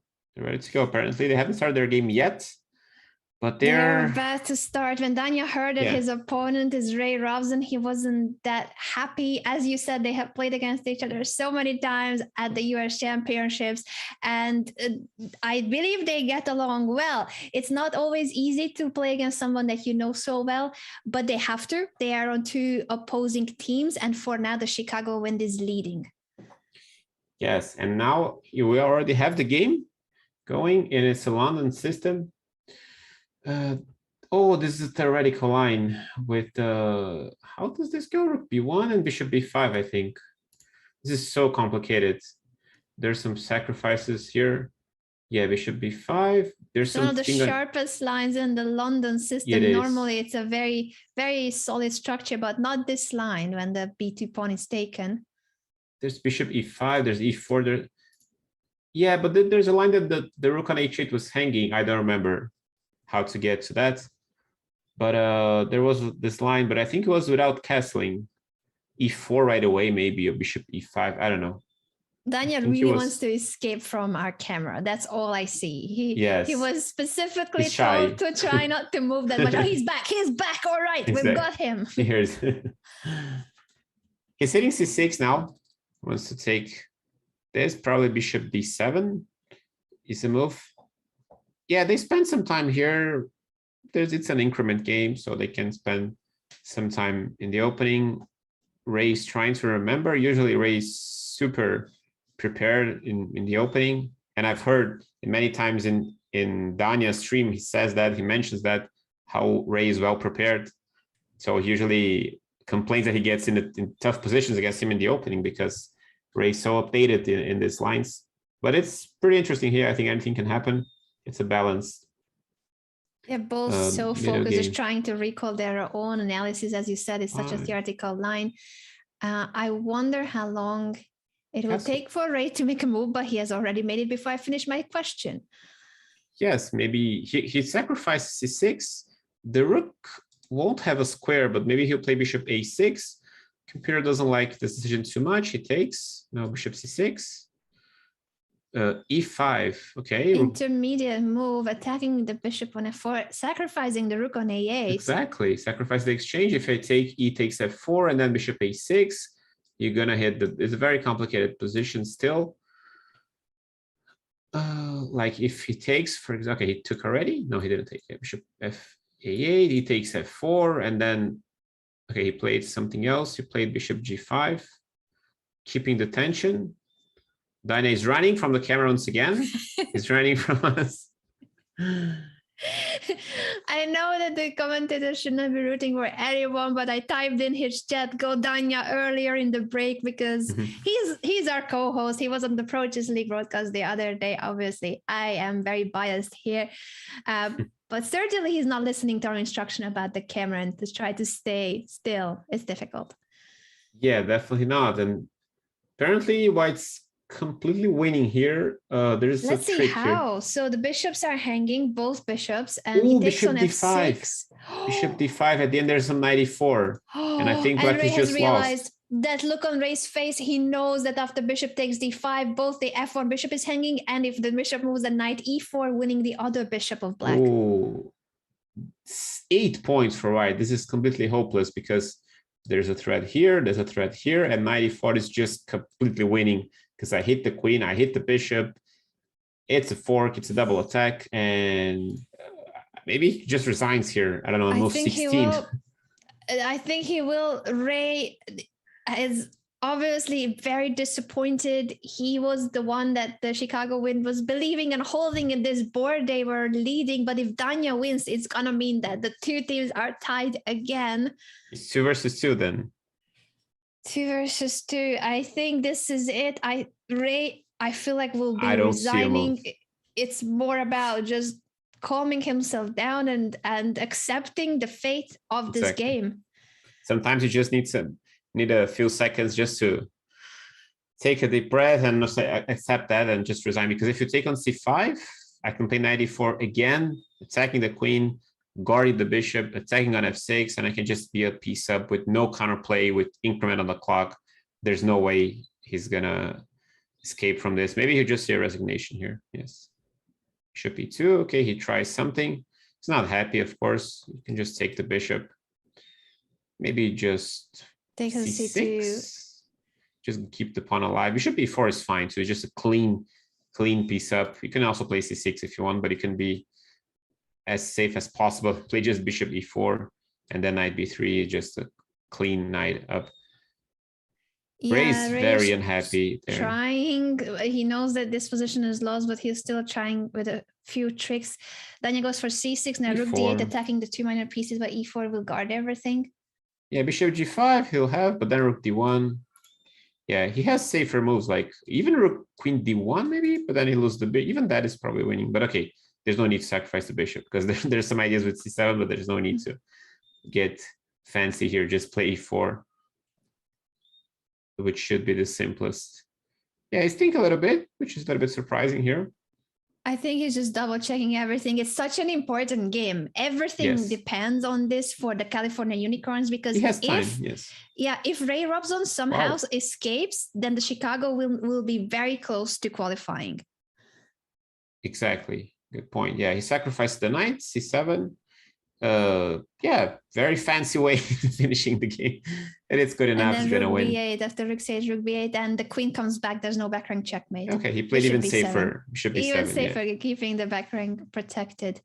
Yeah, g3. So there's no tricks here. He also gives a space for his king. Resigns. What a game by Very Dominguez. convincing.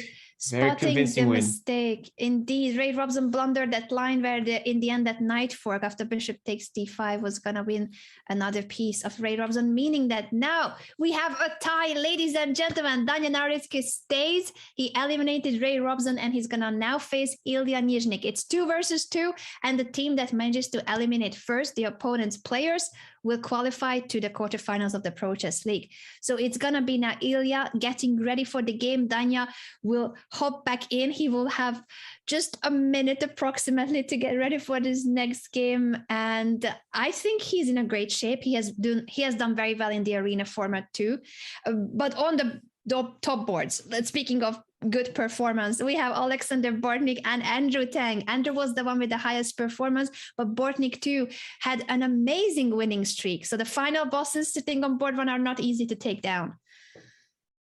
Not at all. And I think, of course, Andrew's having an amazing day, but the highest rated player of Chicago was Robson. So that's a big hit for Chicago Win. They have to come back, and they have to show some strong chess there. Nizhnik, of course, a very strong blitz player, also 29-34. And I think in a comfortable position here. An English opening, we have the games going on. So Danya just had an amazing win here. It's coming after his next opponent now, Ilya Nizhnik, second board of the Chicago Win. Knight f3 probably. I like white's position generally here Unless It's very solid, but he still needs to develop the bishop and castle. The d3 pawn at the same time will be a spot that black tries to attack. Bishop g4. on that h4. Creative. He wants to play h3 and bishop e2 probably, because if I play here, yeah, d3 becomes weak. So he plays calm, rook d7. To double rooks on the d5, put pressure on the d3 backward pawn. Makes a lot of sense here. And that light square bishop from f1 doesn't have the natural g2 square to go to if there's going to be two rooks attacking d3. Mm-hmm. And there's another nice maneuver. So you won't be able to play this. Maybe h3, bishop e6, knight g2 is also possible to play knight e3. I don't know if there's time for such maneuvers. Yeah, maybe there's not. It feels a bit slow, but maybe black doesn't have a way to start a direct attack. Oh, he goes for that. He goes for it with the pawn push f3. Yeah, a little bit different, but still the same knight maneuver that you pointed at, quicker. So he's saying there is time. Will Daniel prove there isn't? Is it now black's turn to go for something concrete? That's smart, because he wants to exchange one of white's bishops. So if I play here, now probably it's just bad for white, because I take and rook d8. Black has everything in play, and also d3 is going to be a major problem. So this is a little bit tricky now for white. Bishop e2 cannot be played because of g2 hanging, and rook g1 is maybe a little bit too much, but maybe you have to play it. Rook b1 attacking b7. A little bit mysterious, because if you play b6, it's hard to understand what white is accomplishing. Oh, it doesn't even care about that. Rook g1. Yeah, okay. Daniel says I don't need to defend, because he was threatening to take on d3 too. Yes, and d3 is much more important, I think, than b7. Now he wants to play bishop e2 and finally knight e3 and make this bishop look a little bit weird on h3. And if you take, I have the bishop pair here. Queen c5, pointing at the undefended g1 rook. Bishop e3. He goes very tactical idea. Oh, maybe queen. How should, I mean, white had to play something different here? That's surprising. So what was the move for? This seems to be like completely winning for black. Ooh. Danya takes on d3, the e3 knight is hanging, the bishop takes. He's sacrificing it because after the check, everything in white's position will be hanging. The g1 rook, the d3 bishop, and the king is in check. This is it. Daniel Narutsky is winning a second game in a row for his team, the California Unicorns. Wow. And that was, I mean, we see a resignation. Another game is just winning in 15 moves. What is that? How does he do it? Danya always looks like he's, if anything, angry while he's playing, and he's just so focused. He's crushing it. Will he take down now the final boss of the Chicago Wind? Andrew Tang, board one, the only player that remains. And if Danya wins that game, he makes his team qualify to the next stage of the Pro Chess League. Remember that out of these two teams, only one can qualify, and that's what is at stake here today. Yes, and you're not going to believe the right move, the correct move for white here. You're not going to believe what, because it seems like white is losing. I cannot take here because the queen is hanging. If I take here, we saw that it's already bad for white, and then he just got even worse in the next move. But white has an advantage here, but the queen has nowhere to go, because if I move here, there's a fork, and this is hanging. So he plays a brilliant king d1 here. Who would ever thought about this move? Because there's a pin, so you don't lose the queen with check. And now I want to take the engine move. That was the only move for white to save the game. That's even better for white somehow. You gotta play knight e4, because now white's almost losing, because if I take here, then the knight is trapped. So imagine, how can you think about king d1 here? That was unreal. Wow. I don't That's think magical. any of the players would have seen it, especially not in a blitz game. No, it's a magical move. I mean, unless you say, someone tells you, okay, there's a move that you don't. Yeah, because if not, it looks like black is completely winning. It looks like such a strong move already, knight d4. I don't think anyone would have faith in this position, unfortunately, for white.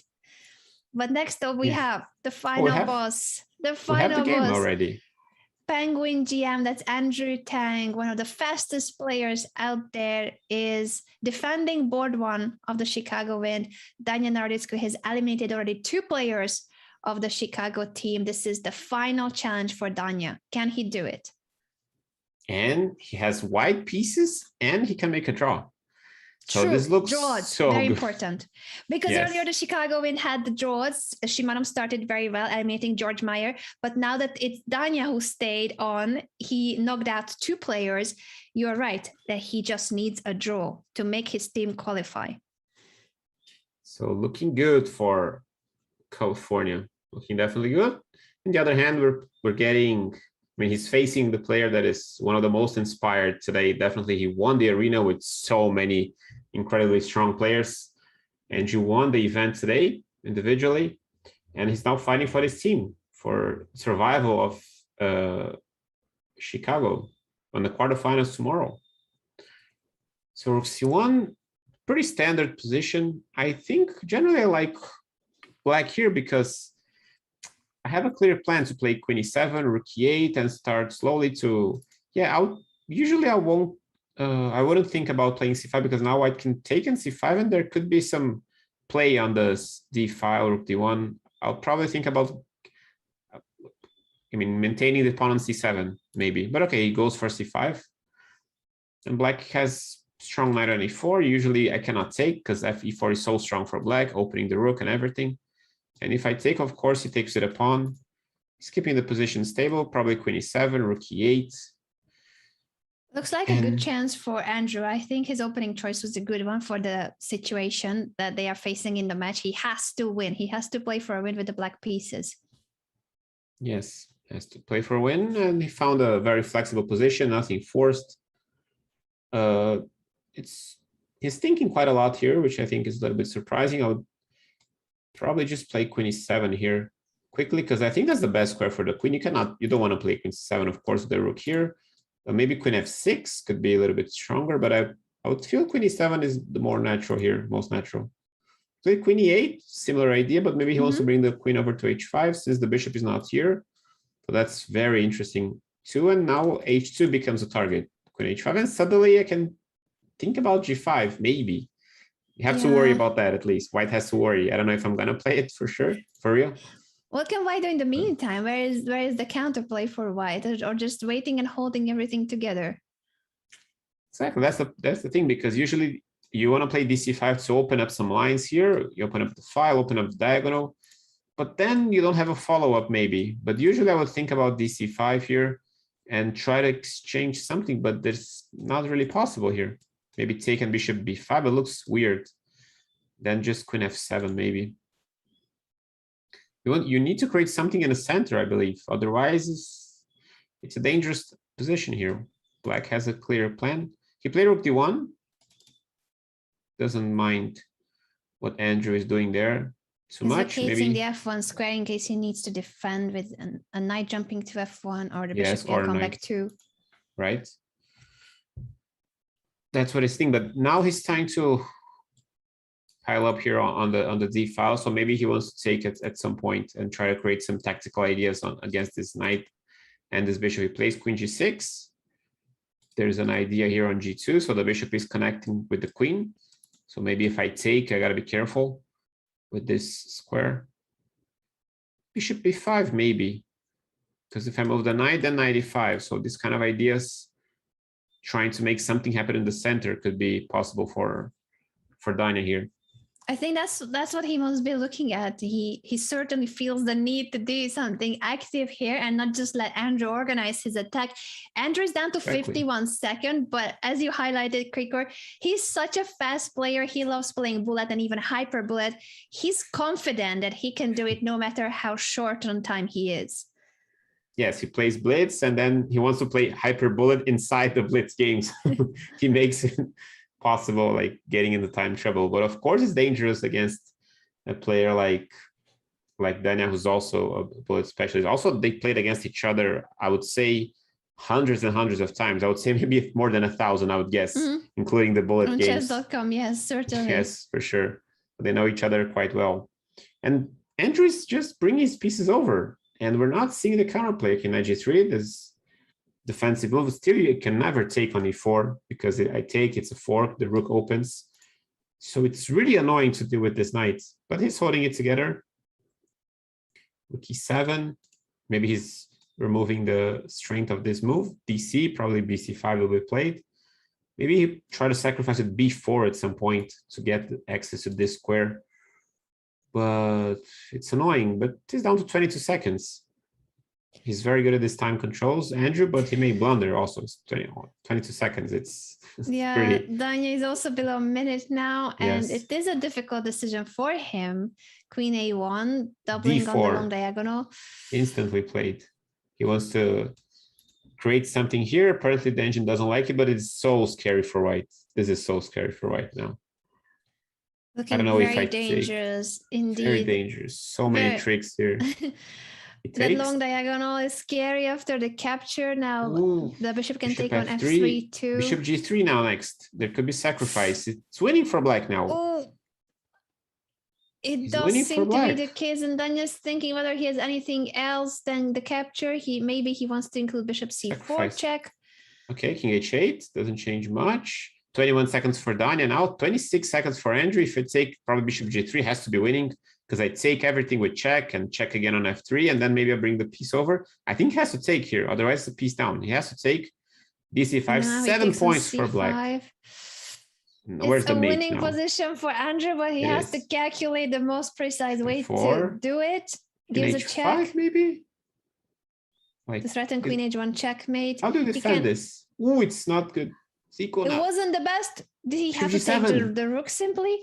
Ooh, and rook Bishop b7. Now there's no rook mate. d7, Danya is escaping. It's not But a there's mate no because mate. the rook from the e5, the black rook was moved away by that bishop Perfect. sacrifice. Now it's waiting for white. Wow.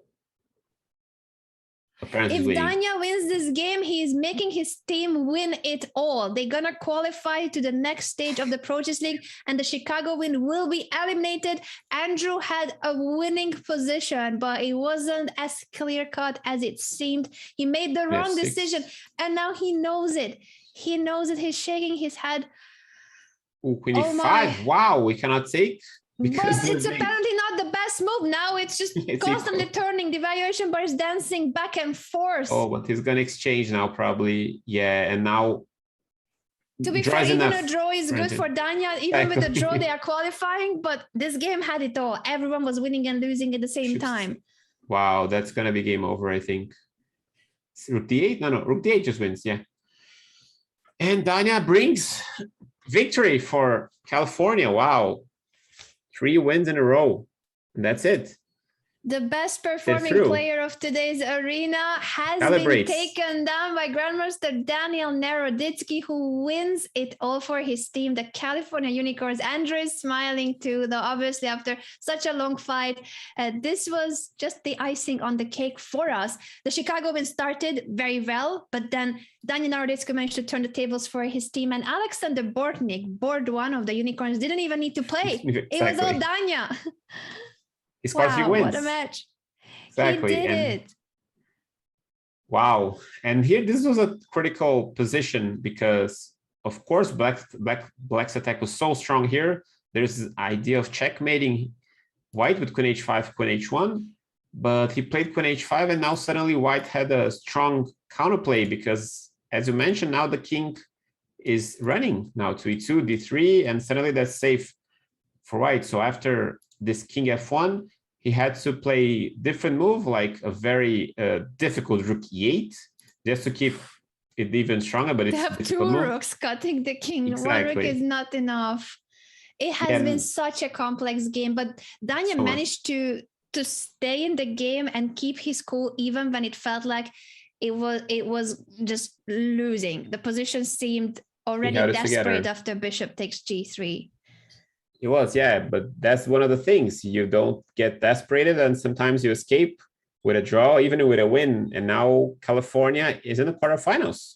Now they're going to fight tomorrow with a very strong team. And I am worried for their team because I'm We going to be will there. talk about that in a Our team's second. going to be there. We will take a quick break and then let you guys know about what's coming up next in the Pro Chess League, because now the quarterfinals are set, and we will tell you in a moment how is that going to be.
Welcome back, everyone, to the show of the Pro Chess League. This has been an epic group stage finale that has been decided by Grandmaster Daniel Naroditsky in favor of his team, the California Unicorns. I'm sure that the team captain, Mr. David Purse, was on the edge of his seat. That was a nerve-wracking game.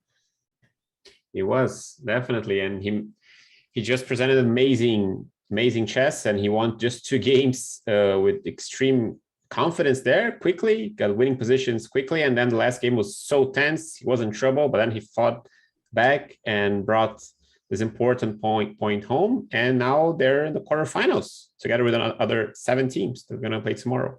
Indeed, they will be here tomorrow. Let's show the viewers our calendar for the Pro Chess League. As you mentioned, tomorrow is the quarterfinals. All quarterfinals will be played tomorrow. It's going to be multiple arenas to decide which teams will make it to the semifinals. You can mark already your calendar for Thursday and Friday as well, because that's going to be the semis and the finals of the Pro Chess League. About the quarterfinals, we're going to see 3 different 1-hour arenas played at the same time control as today's arena.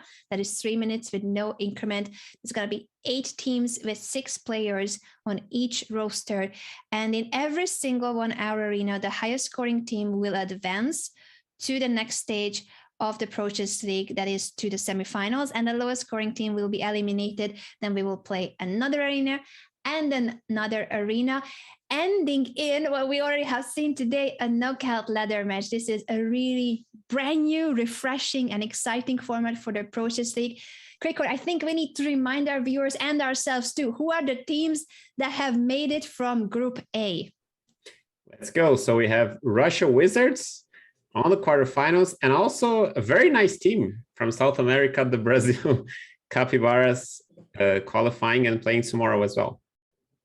I have no idea why you said they are a very nice team with their captain sitting here next to me on the show, but certainly root for the Capybaras. Hikaru is on board one of Krikor's team, but we also have Maxime Vachier-Lagrave playing for the French Roosters. They made it through, as well as the India Yogis, the team with some of the brightest prodigies from India, the youngest grandmasters in the world.